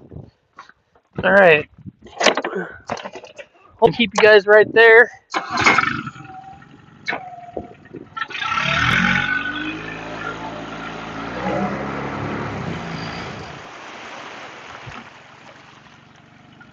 Kind of right in the way of the ship.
All right.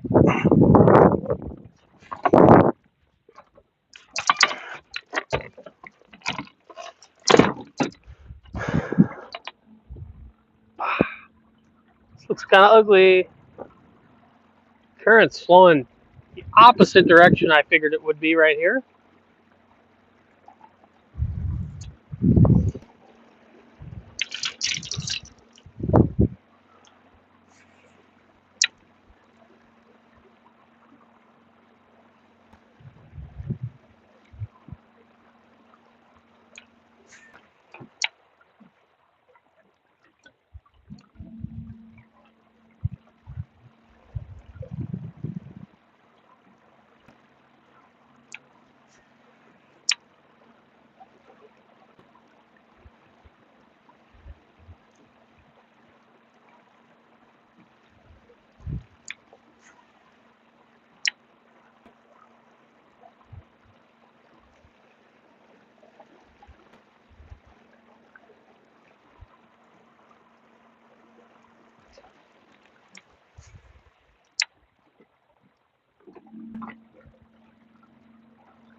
Oh, we got deer time.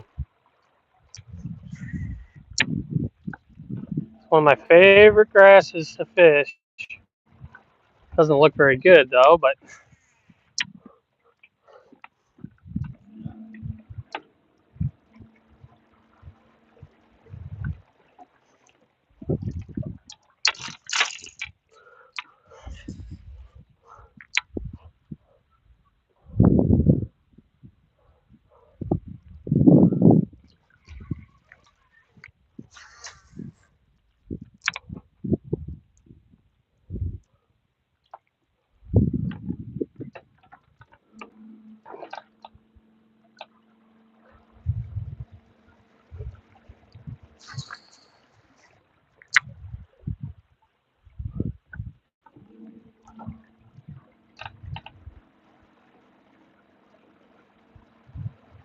oh, don't hit that bank. God damn it.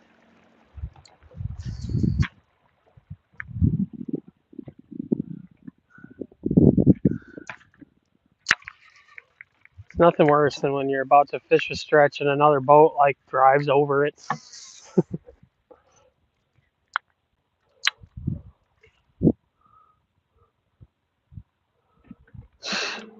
Dude, why do you have to drive through the weeds? Get off your phone. Jesus Christ.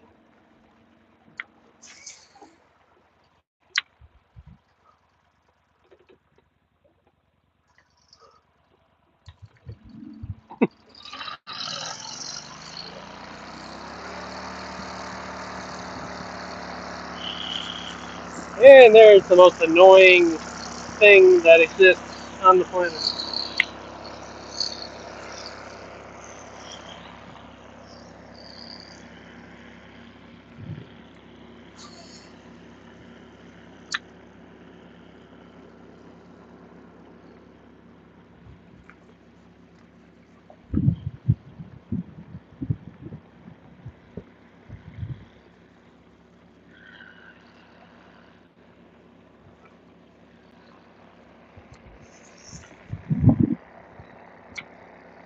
Everything looks like shit.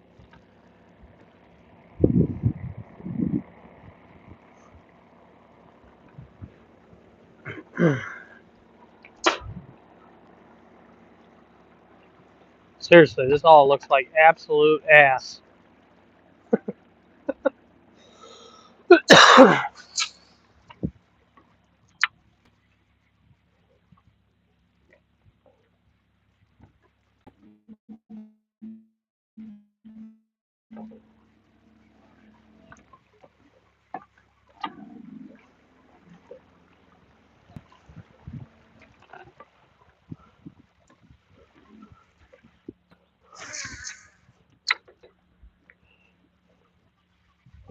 This looks kind of decent over here, but skeptical. There is the better stand of deer time over here.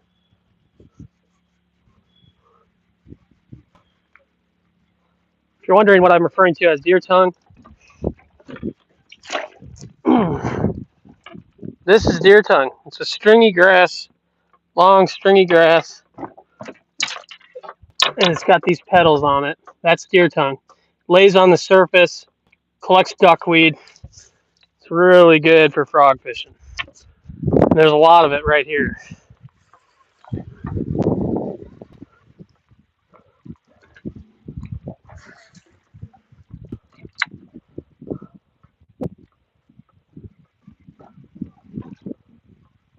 The reason why I wanted to clarify is because I think that there's different names that people refer to it as. I've always heard it called deer tongue, but I think in other parts of the country they may call it something different. Clearly, deer tongue is not the actual name of it either, so I don't know the actual name of it.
The water looks like shit here, though.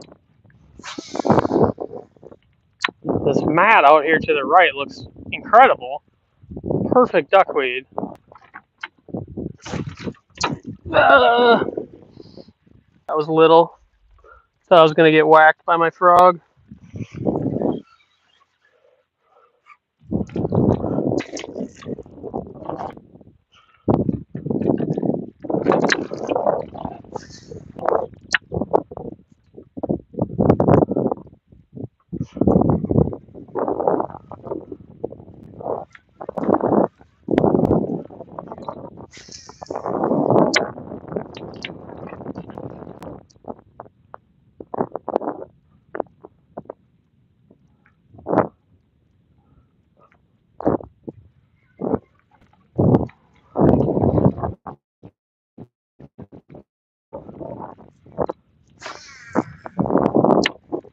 A couple pieces of wood out here stuck in the mat.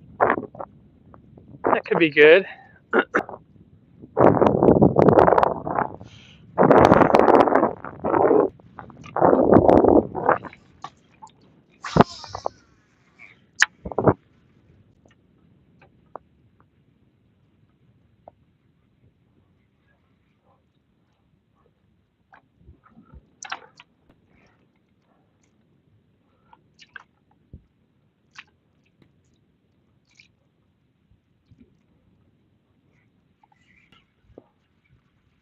Or not. No good.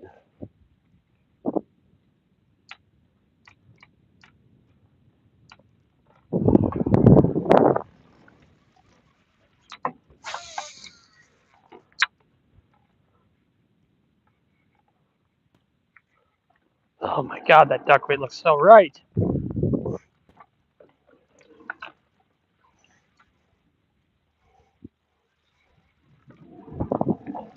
All my bites today haven't really been in that. They've kind of been in little openings around the mats.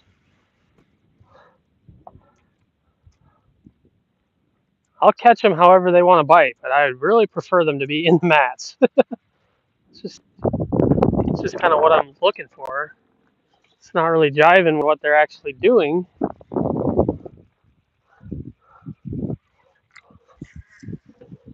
The blowhole in this mat over here. Yeah, one just missed my frog very badly.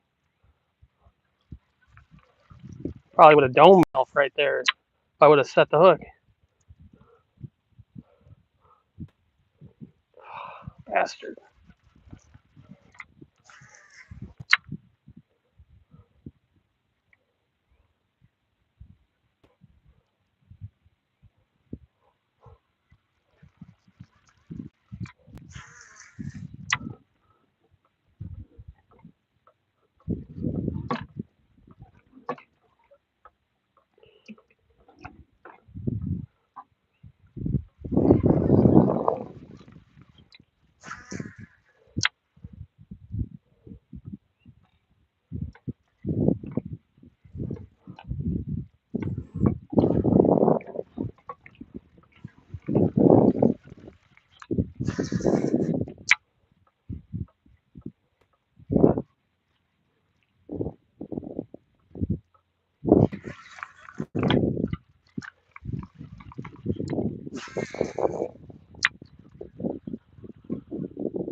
No reason why there shouldn't be fish all over right here.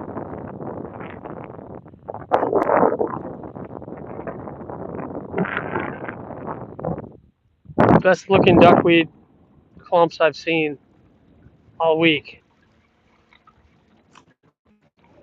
And they ain't in it.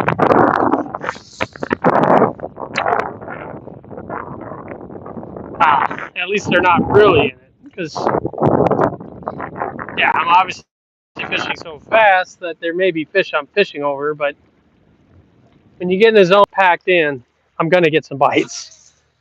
that's that's what I'm looking for, is a zone that's just thick with them and big ones.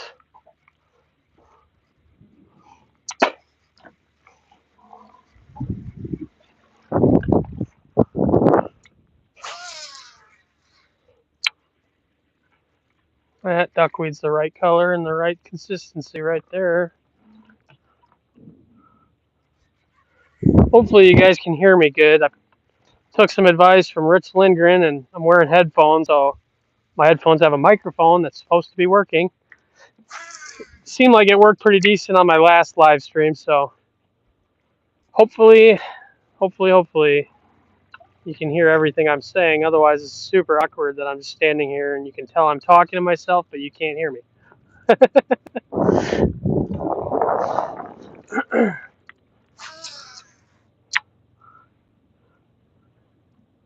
Gosh.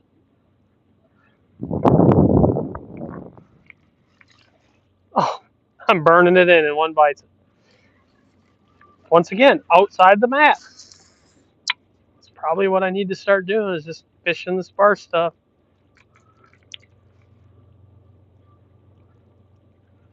Probably should be throwing a damn horny toad. I don't want to do that either. I'm stubborn. I want to catch them how I want to catch them. In duckweed on a frog.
Wow.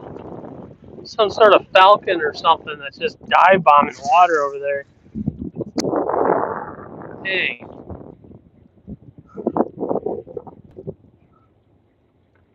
I don't know what it is. It's not an eagle. Some sort of hawk.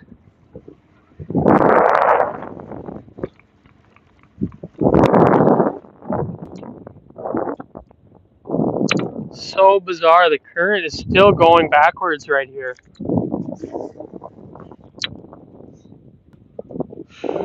I know all that water out there is moving that way. So this water's going that way. That water's going this way. That's got to play a role in the fish in this area. So this little island here is kind of a pivotal zone where I believe that current is switching directions on one side of that island. Could be a major deal to that. I'm always trying to make an excuse for why there should be fish somewhere before I fish it. Try to build that optimism. Probably won't get bit, but trying to make sense of why I could get bit over here.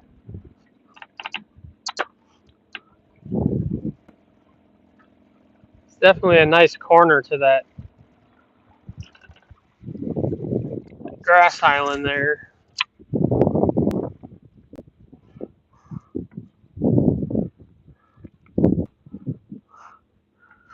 The water's pretty clean right here too.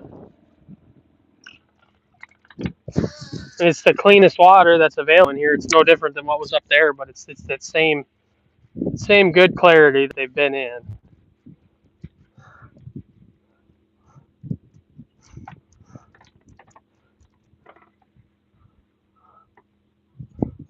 And there's pretty expansive duckweed flat.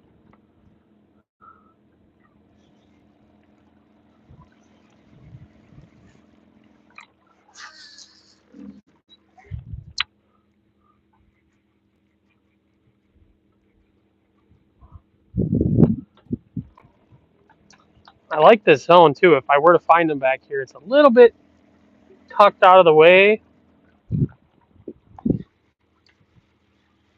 Not that it'd be hard to find, but it's just that anything that you can get kind of off the main path where people tend to fish and travel through, that's good. Oh, got bit, botched it. Was not big.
Now, one nice thing about a falling water scenario is, I don't know if you can tell or not, but there's a big bay that goes back in here, and it's just thick lily pads and duckweed.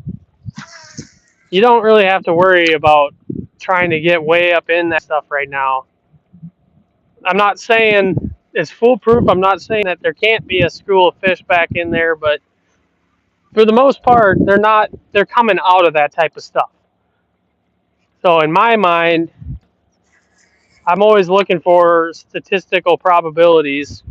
The statistical probability of me finding them back in there is not worth the effort of pushing way back in there at this time. Now, if the water's rising, that would be a different scenario. And actually, sometimes the best bite when the way back in that stuff can be when the water's low. They get back in there when the water's low. There's no flow. It's crazy sometimes where they'll be, but the key to that is that the water's got to be stable. They aren't going to push in somewhere like that when the water's fluctuating. Oh my gosh.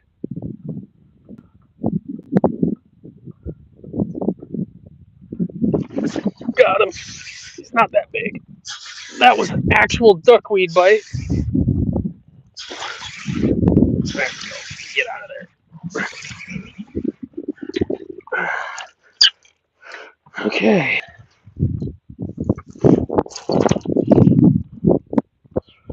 It's not a bad fish. It's another one of these 2.5s. We've been catching a bunch of them.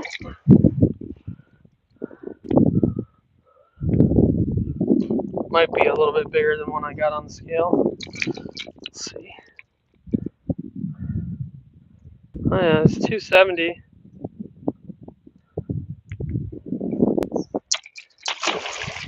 So we got 13.5 pounds now.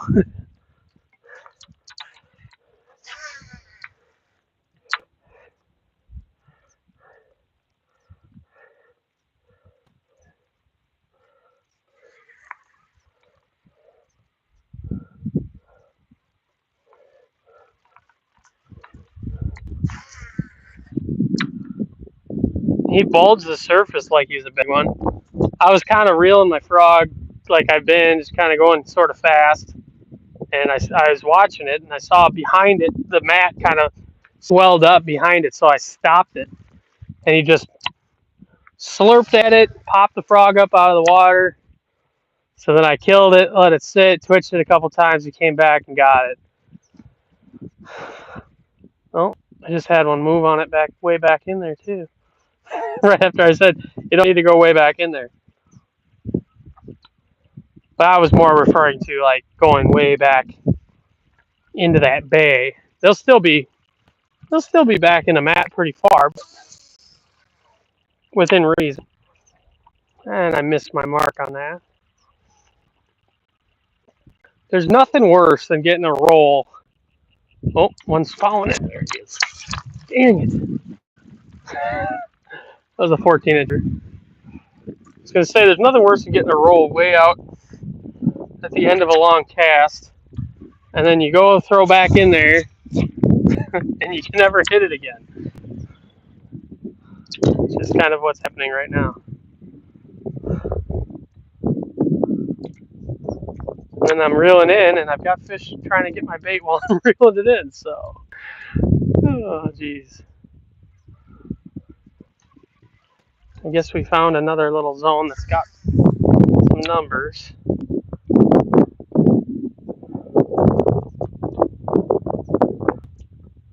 Popped it again. Come on. He swirled on it. Ah, he missed it. I wasn't sure. I couldn't see my frog, but he definitely missed it. How many times have I got to pop it real slow right in your face? Now this is a key here. I don't want to come into that hole just yet. I'm going to stop it right on the edge of the hole that he created. Oh my God, he just nipped at it again. What's your deal, bro?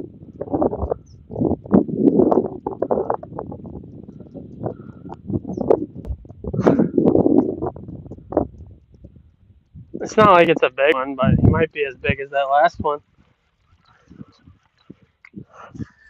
Seems like the average fish in here has been around 2.5. I'm not catching a bunch of like really tiny ones. A couple of, but not. Most of the fish I've set the hook on have been keeper size. Yeah, he doesn't want to bite it anymore. He decided biting it 4 times was enough.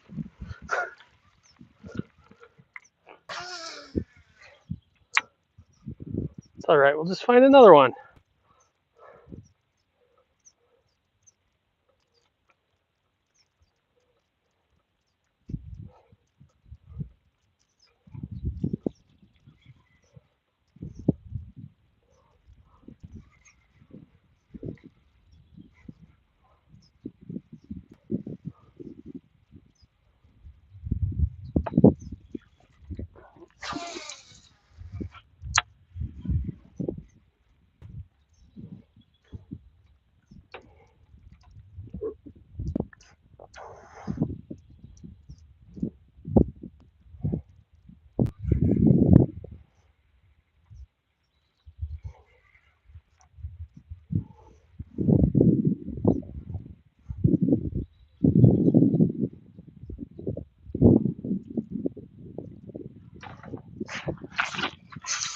Got your ass that time.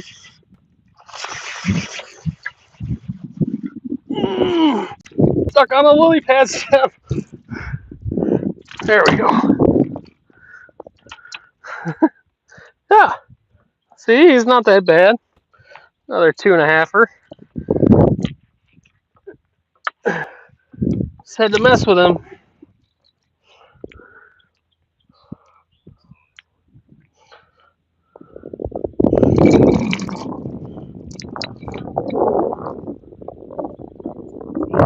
Oh yeah, it's another 270. It's actually bigger than that other one, 275. I would not have guessed that that fish was 275. Not at all. Really, 275? Yeah. Huh.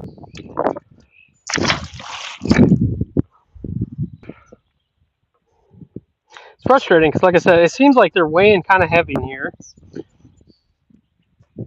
but I just can't find one of those 19 to 20-inch fish that's going to weigh 4 to 5 pounds.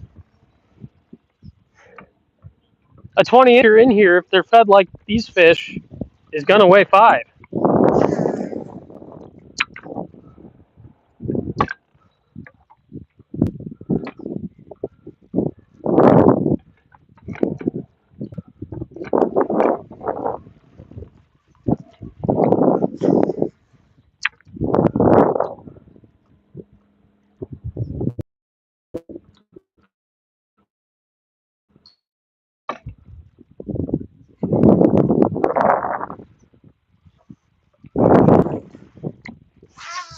Yeah, this is the cleanest water in here, is right here.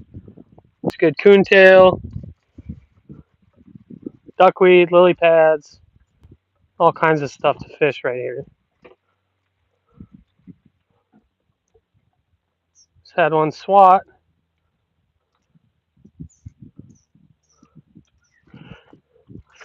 Oh my god! Watch that. Actually, looked like one just tried to get it. It'd be hilarious. On my back cast where my bait went, I stung that fish, so I doubt he's coming back.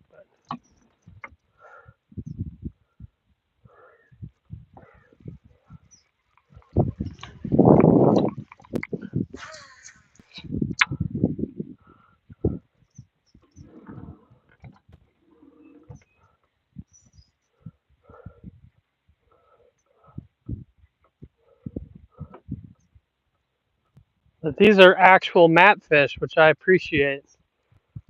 That's what I've been looking for. I just need them to get bigger.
This might be a decent one.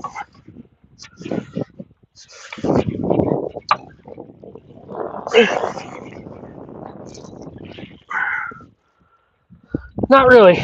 Same deal. It's another 260 or whatever they weigh. I still don't believe these fish are as much as they are.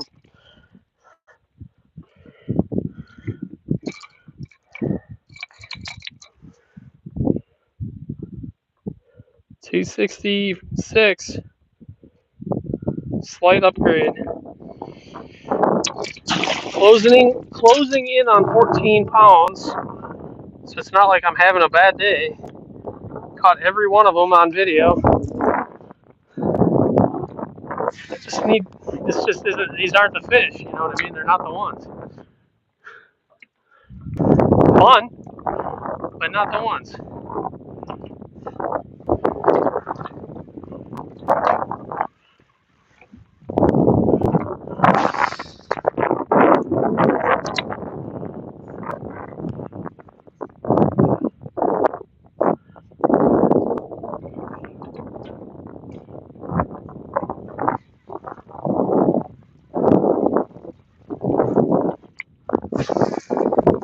And this area that I'm fishing in is kind of weird too. It's like it goes through cycles where it's a dominant area and then it's kind of just quiet. You don't really hear of a lot of stuff going on. And I don't know, I don't fish this area all that much. No, I don't know if it's in a good cycle or bad cycle right now.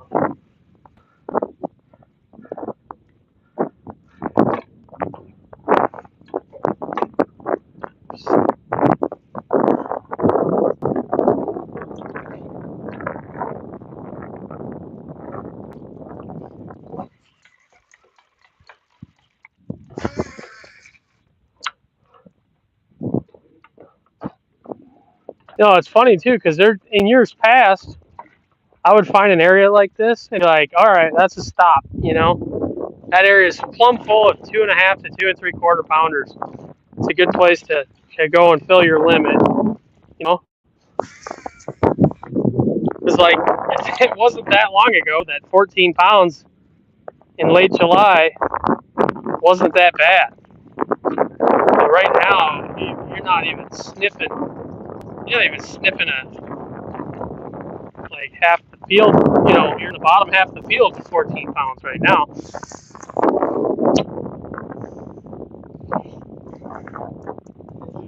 Like 14 pounds, that's what guys are weighing for 3 fish in the Thursday night tournaments and whatnot.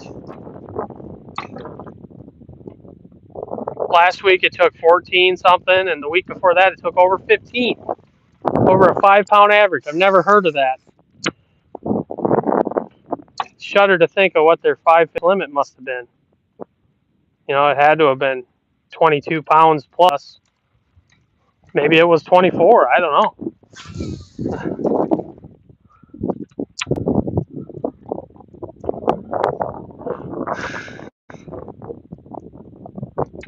I mean, it used to be catching a 20-pound limit after May 15th was next to impossible on this place. And if you did, it happened a couple times, and it was like, holy cow, I can't believe it. They caught 20 pounds. Now it's like guys are catching 22-pound bags in the middle of summer. Like up and down the river right now. It's been happening all summer long.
Alright, scope's tightened down.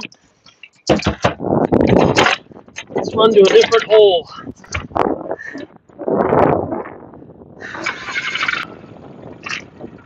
Yeah, there goes the phone.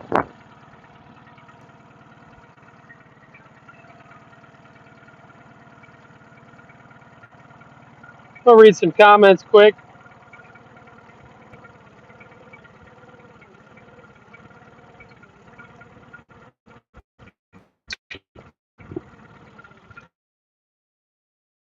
Rich Lindgren says, "Do you feel like the numbers are best as ever been, or just the quality?" I don't. I don't want to say the numbers are better than they've ever been, but I think they're up there. It's numbers and quality. Getting a lot of bites everywhere this year, so it's I think in every category right now, numbers and quality. The fishing is really great. But certainly we're seeing a lot more of those 4 to 5 pound fish this year, more than ever before. So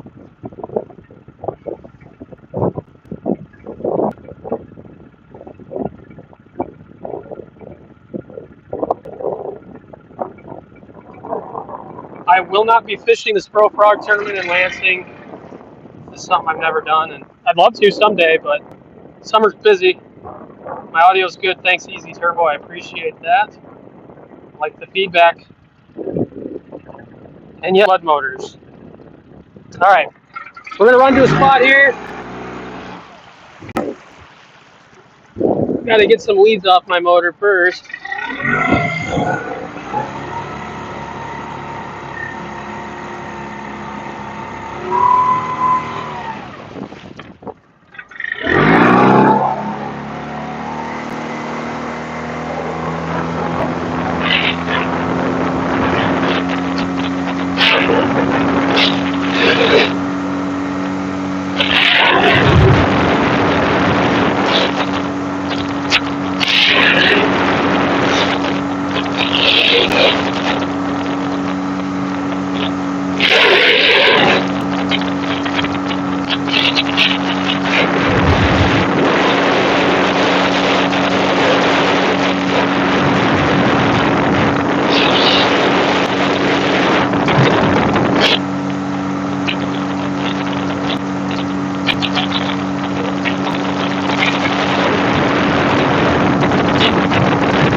Got some weeds on my motor again.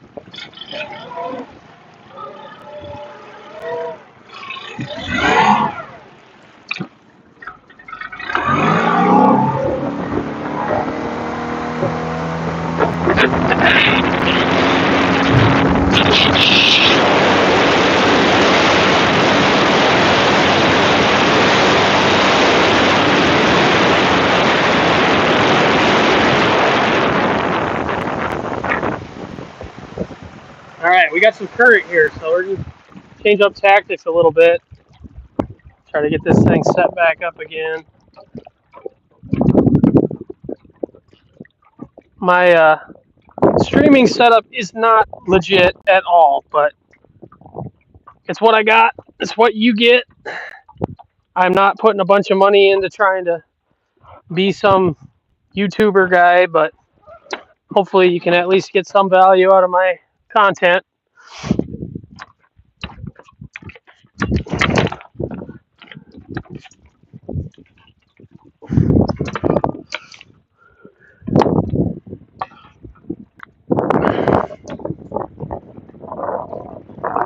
Yeah, this looks good through here. It's that kind of nasty watercolor over here that we've been talking about all night, but got a lot more current to it, so that changes the dynamic. They'll be in that dirty water in these current seams.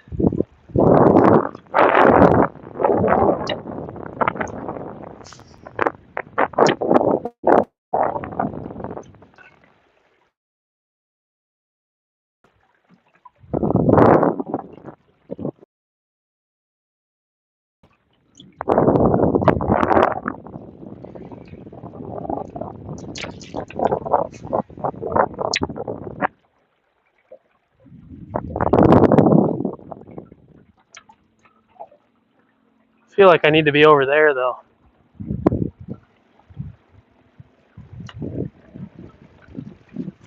Holy shit.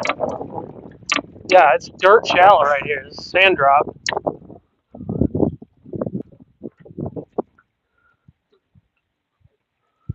Okay.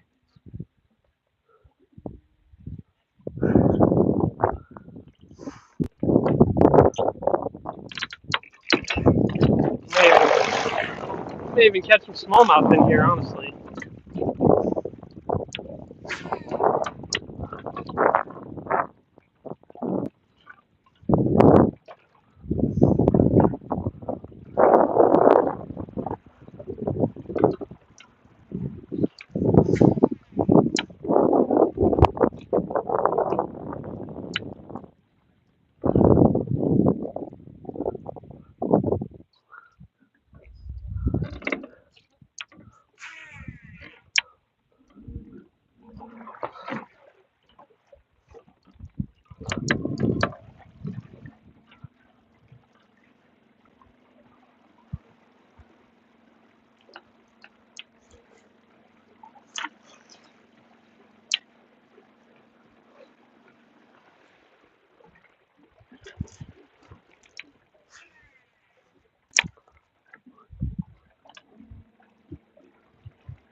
See if I can cut through this rice unscathed here. So I want to be out there. There's definitely going to be a better sand drop.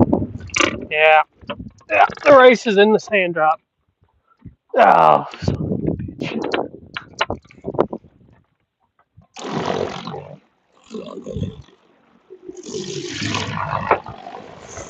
really hard to read this sand drop.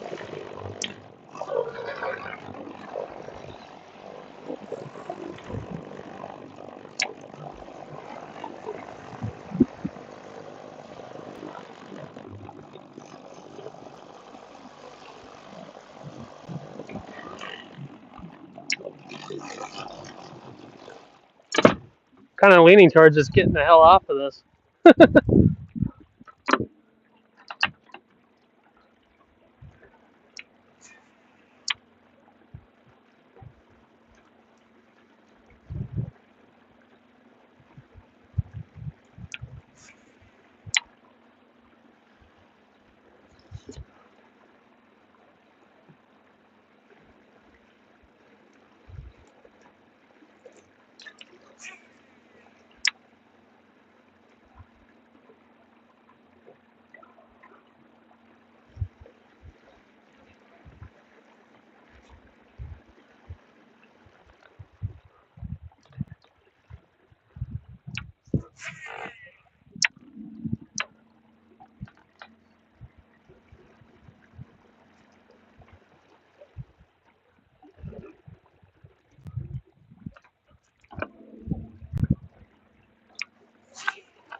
Seeing a nice current ripple over here. I don't know if there's a drop there or just grass that's bulging the current.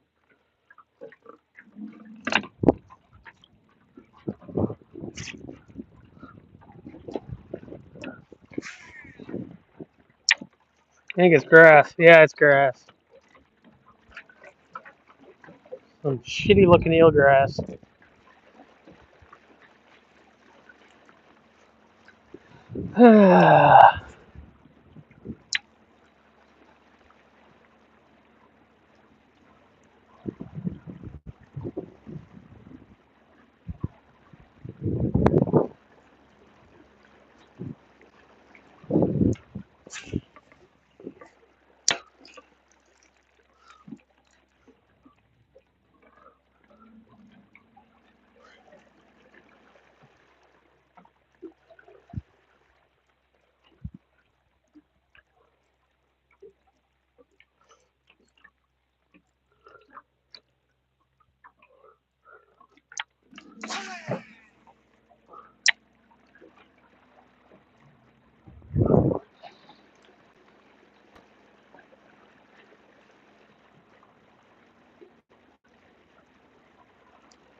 Seeing a few fish riding over top of this grass, but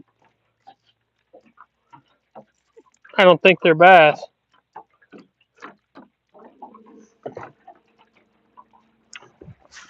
One of the problems on the river with live scope, it's like you're going to see a ton of biomass, just fish everywhere. It's hard to decipher all the different species, especially when you're just an average scoper.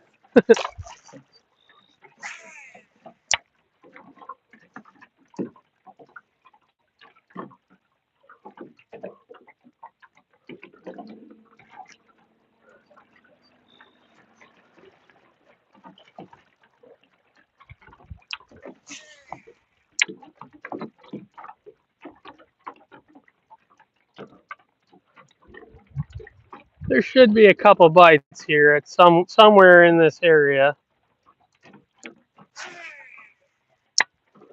Everything's kind of funneling down through this pinch point. A lot of current here. Really good ledge, deep water.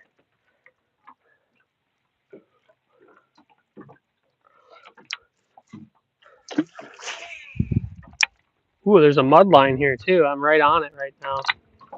Unfortunately, the muddy side is the side I want to fish. The clean water's on the side I don't like to fish.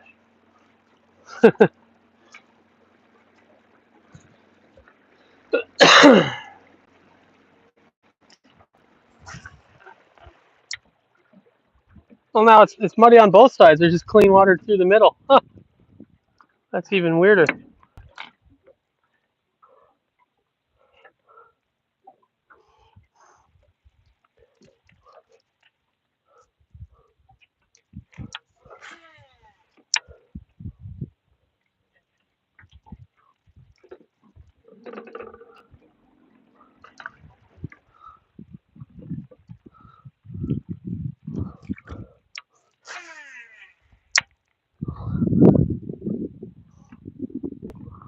Some big rough fish in here. Oh, deep. Ooh, that could be a school of smallmouth right there.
heard a blow up.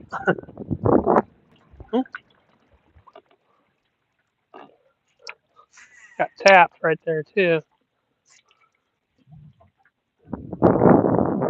Oh yeah, there's a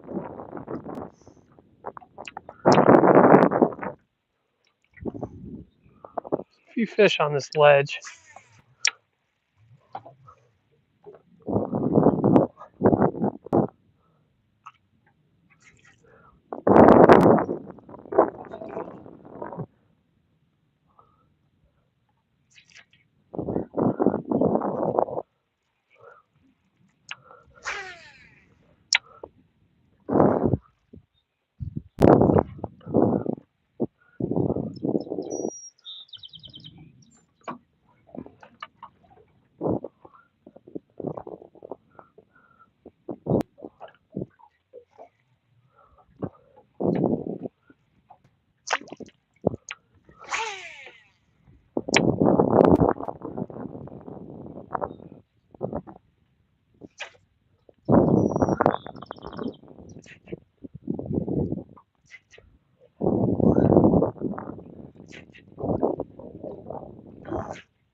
I mean, there's a whole school of fish right there.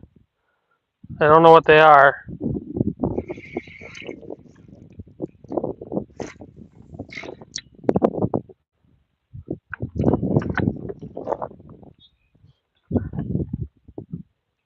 Hopefully, we're gonna find out.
All right, ain't the deal.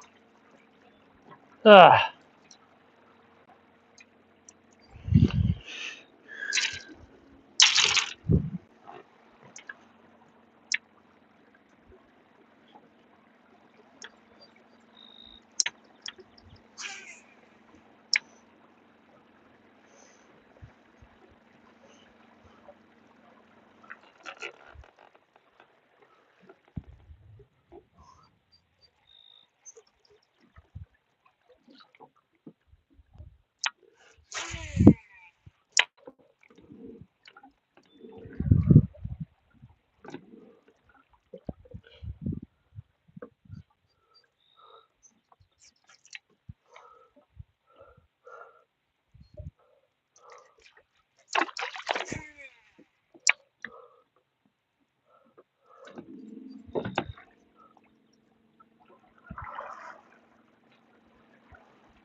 My live scope is not straight enough.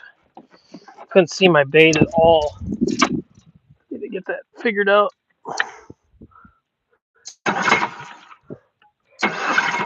We're moving.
Turn you that way for a second because I have got to relieve myself. This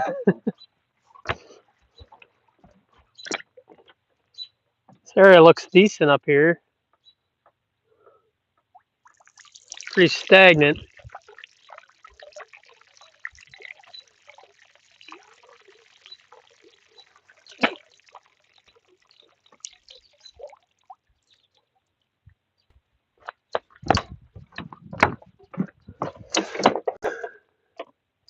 All right. See if we can find anything in here.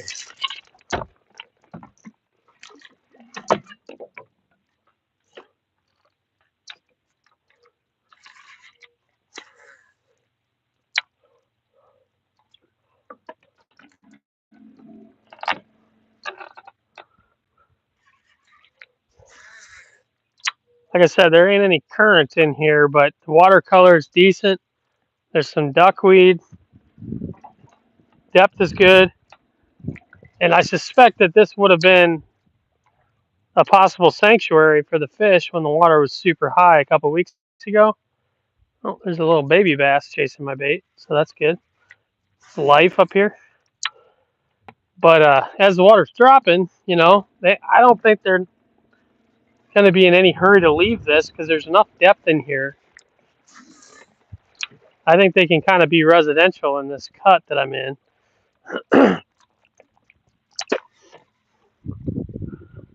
But I ain't going to fish it long.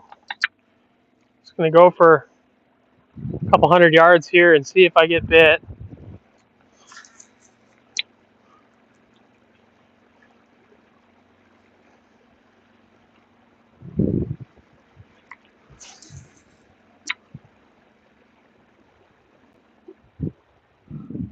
It's a really good swath of duckweed coming up on this outside bend, so I want to check that out.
What the hell? There's another frog line. Somebody else has been up here. Gosh dang it.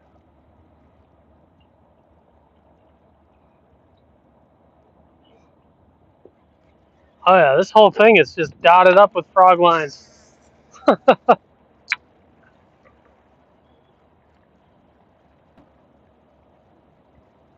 Yeah, they worked this over pretty good.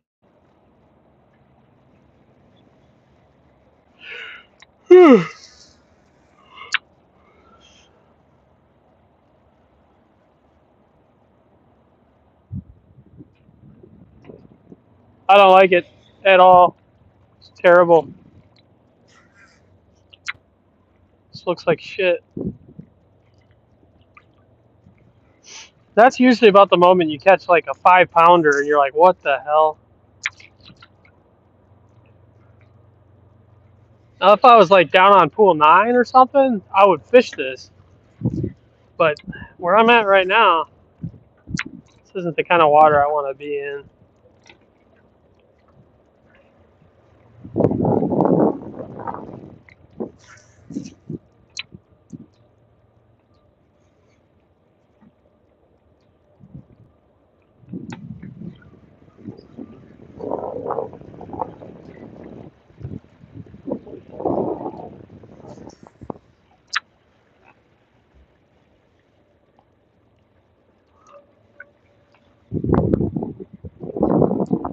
Oh, okay. One just blew up over on that cut bank. Big one. All of a sudden now I've changed my tone a little bit. Let's see if I can get him. I don't know what he was chasing. Oh, what the hell? Fish blew up on me. It did not look like the fish that was chasing.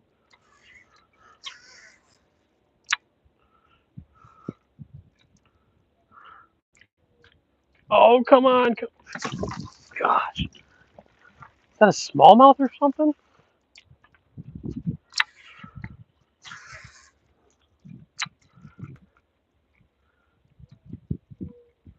He swirled on it again. He's acting like a bedfish. Wouldn't rule it out either. Okay, what can I catch that fish on?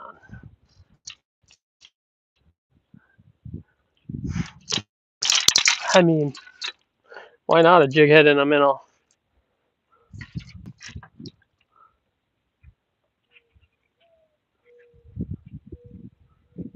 Hmm. He's chasing. I'm pretty sure he was chasing a shad or some sort of bait fish. I got one. I really don't think that's the fish. Fat. Really fat. So that's interesting. I was just talking bad on this area, but if they look like that in here, there's a little football. I feel like there's more than one right there.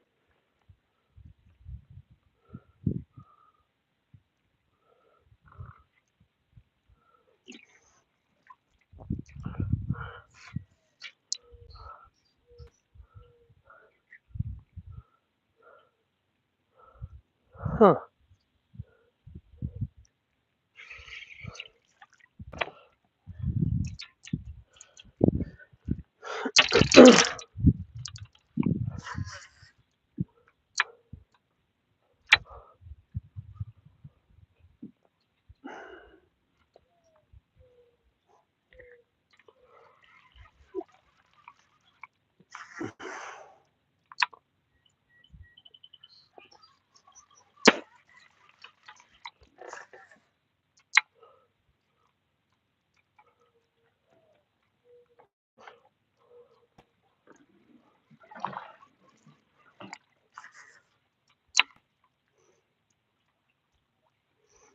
The water's still up in the woods a little bit in this area.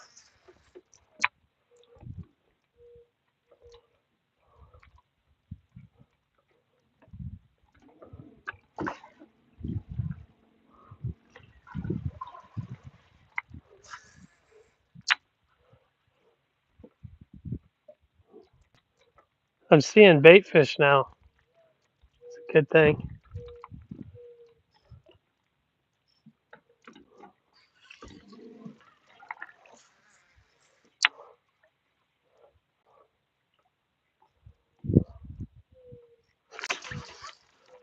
They're biting it super weird though. Wow. Fish just kind of sucked it down. I think I might need to switch up to chatterbait or swim jig or something like that. Something subsurface.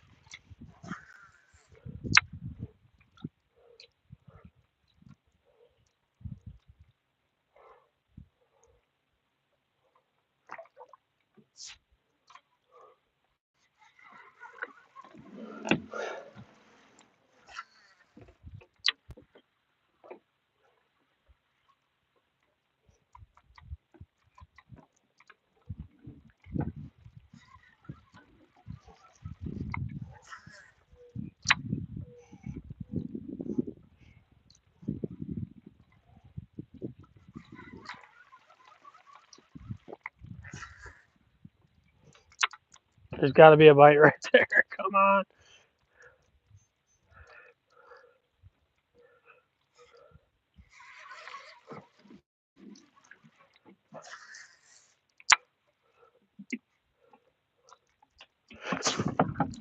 That's a big one.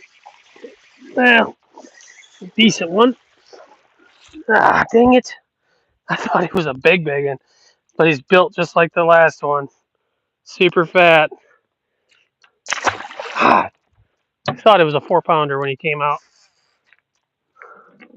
One of those bites where it's like you can almost see their whole mouth open on it. It just makes him look big. Same exact spot. He's also fat.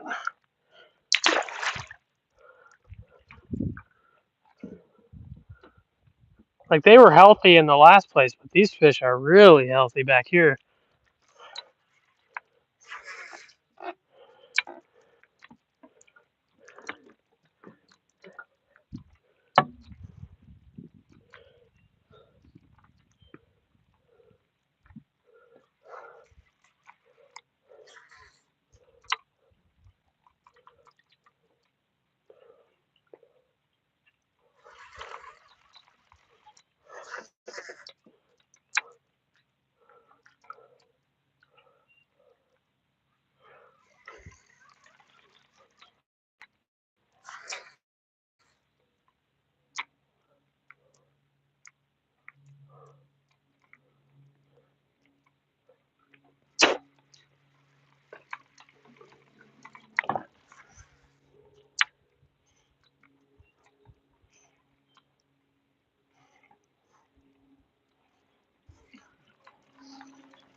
All right, need a little more water.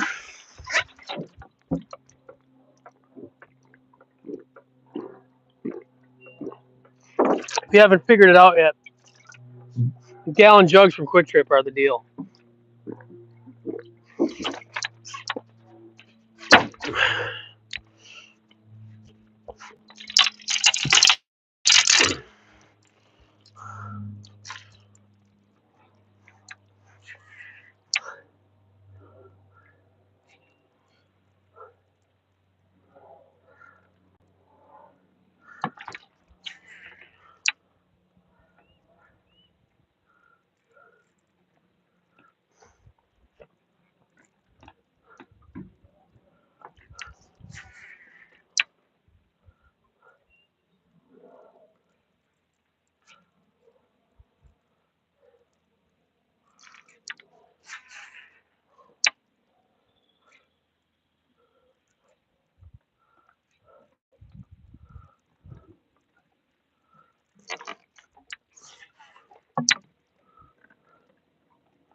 Was there just like a little school of fish on that one outside bend, or I kind of just thought, oh, here we go, they're going to be all up through here, but they're clearly very oriented to that section.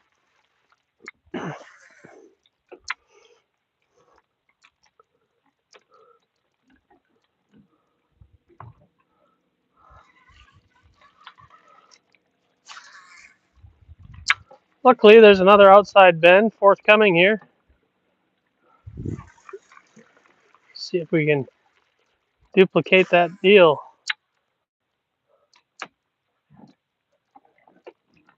I was going to leave this area, but then I got some bites, and now I'm like, okay, let's give it a little bit longer just to see, because this is out of the way. Like, if there's a bunch of big ones back here, granted, there were frog lines over there, but I don't think this area is getting a ton of pressure just because there's frog lines. It could have been one random guy came back here for the first time in his life and caught 0 fish.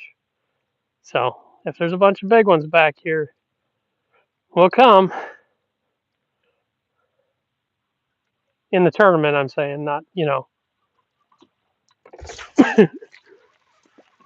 not anything weird about it. But you never know. I'm not going to rule anything out. Guess it depends on how big they are, how excited I get.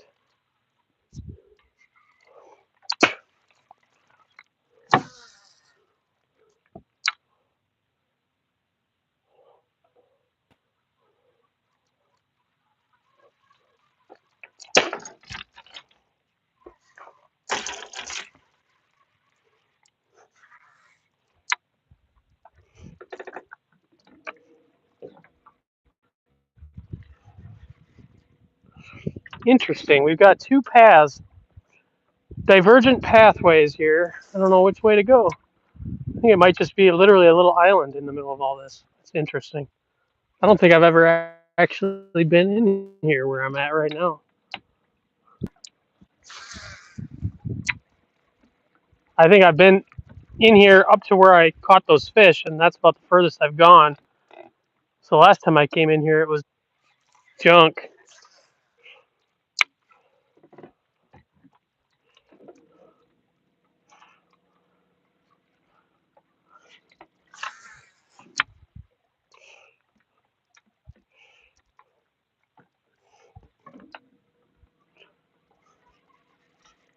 Gosh, it looks cool back here though. This would be a good area to fish in like June when they're on the spawn and post spawn deal. Because they probably spawn all through this stuff when the water level is favorable for it. I'm sure there's times where there's current going through here, but there's no current right now, so safe to say if the river's below 10 feet, I think that they could spawn back here, no problem.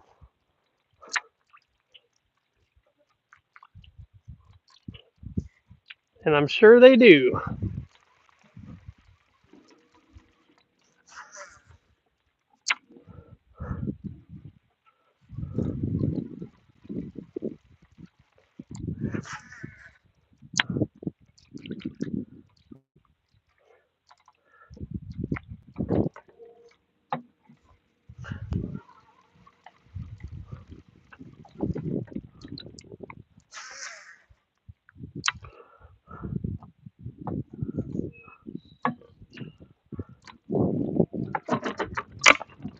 Oh, found a log.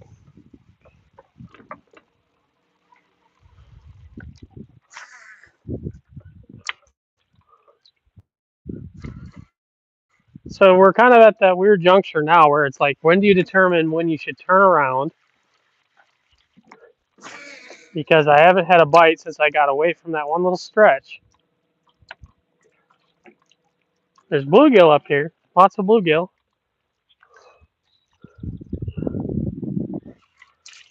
Oh man, my headphones are dying. Let's see if I can plug one in. Hopefully, I still got the microphone on the other earbud.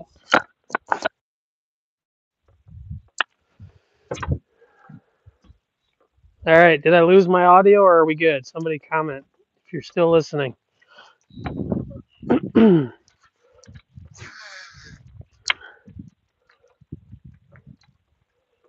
It's probably getting about the time I need to wrap this video up anyway. Because I'm probably, after I leave here, I'm probably going to make a big run. Maybe go out to the main channel and fish some smallmouth to end up the night. Only got about an hour left to fish anyway.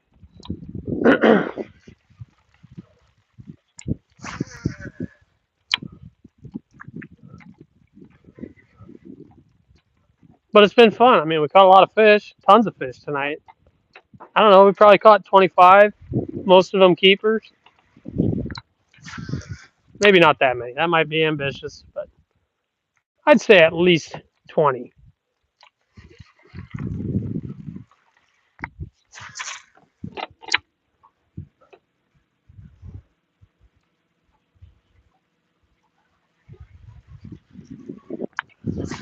That's the river for you, even in a suspect area, slightly suspect area, you still catch a lot of fish out here. See, now this watercolor in here is looking real weird. It's like almost gray looking. I don't like it at all.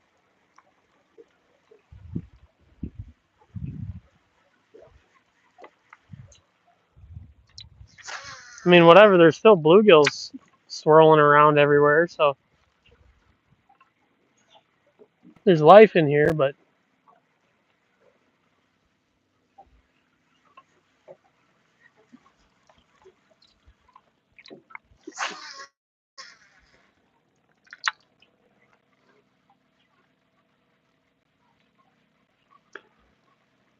beavers.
All right, I'm pulling the plug on this area. I just don't like how it looks. There's a beaver. Hey, buddy. I didn't make him slap. I didn't hit him, for the record. I didn't try to hit him. I just tried to land it close to him. I don't harass wildlife, but I did want him to splash. All right, we're going to wrap this video up, too. I'm just going to get out of here and head elsewhere. Not that I'm going somewhere secret. I don't want you guys to see. Everything's got to come to an end at some point, right? So why not now? I'll take a brief moment just to check the feed and answer any questions that might be on there. And then I'm going to go on about my merry way. Maybe even try to get my live scope dialed in because it is still not tight enough, apparently.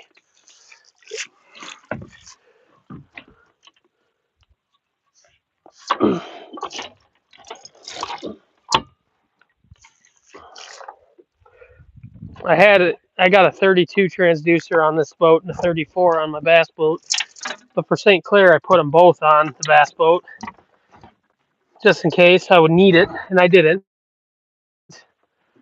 So I threw it back on the flat in a hurry, and it's just not right. So we'll have to get that dialed in. Like I said, I'm going to just quick pull this off this little stand I got here and see what we got for comments.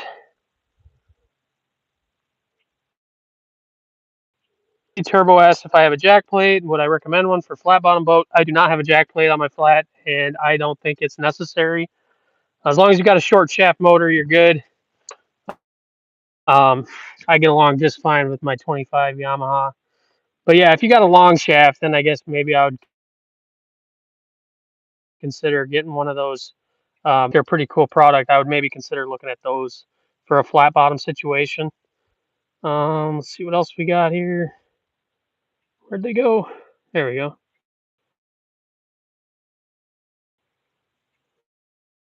Not too many comments on here, but guys, I appreciate everything. Thanks for tuning in. We've had 8 or 10 guys watching like almost the whole time. So if you guys have been here the whole time, that's dedication. I appreciate that support. So we'll see you guys the next time I do one of these, which I don't know, might be a couple days from now. Later.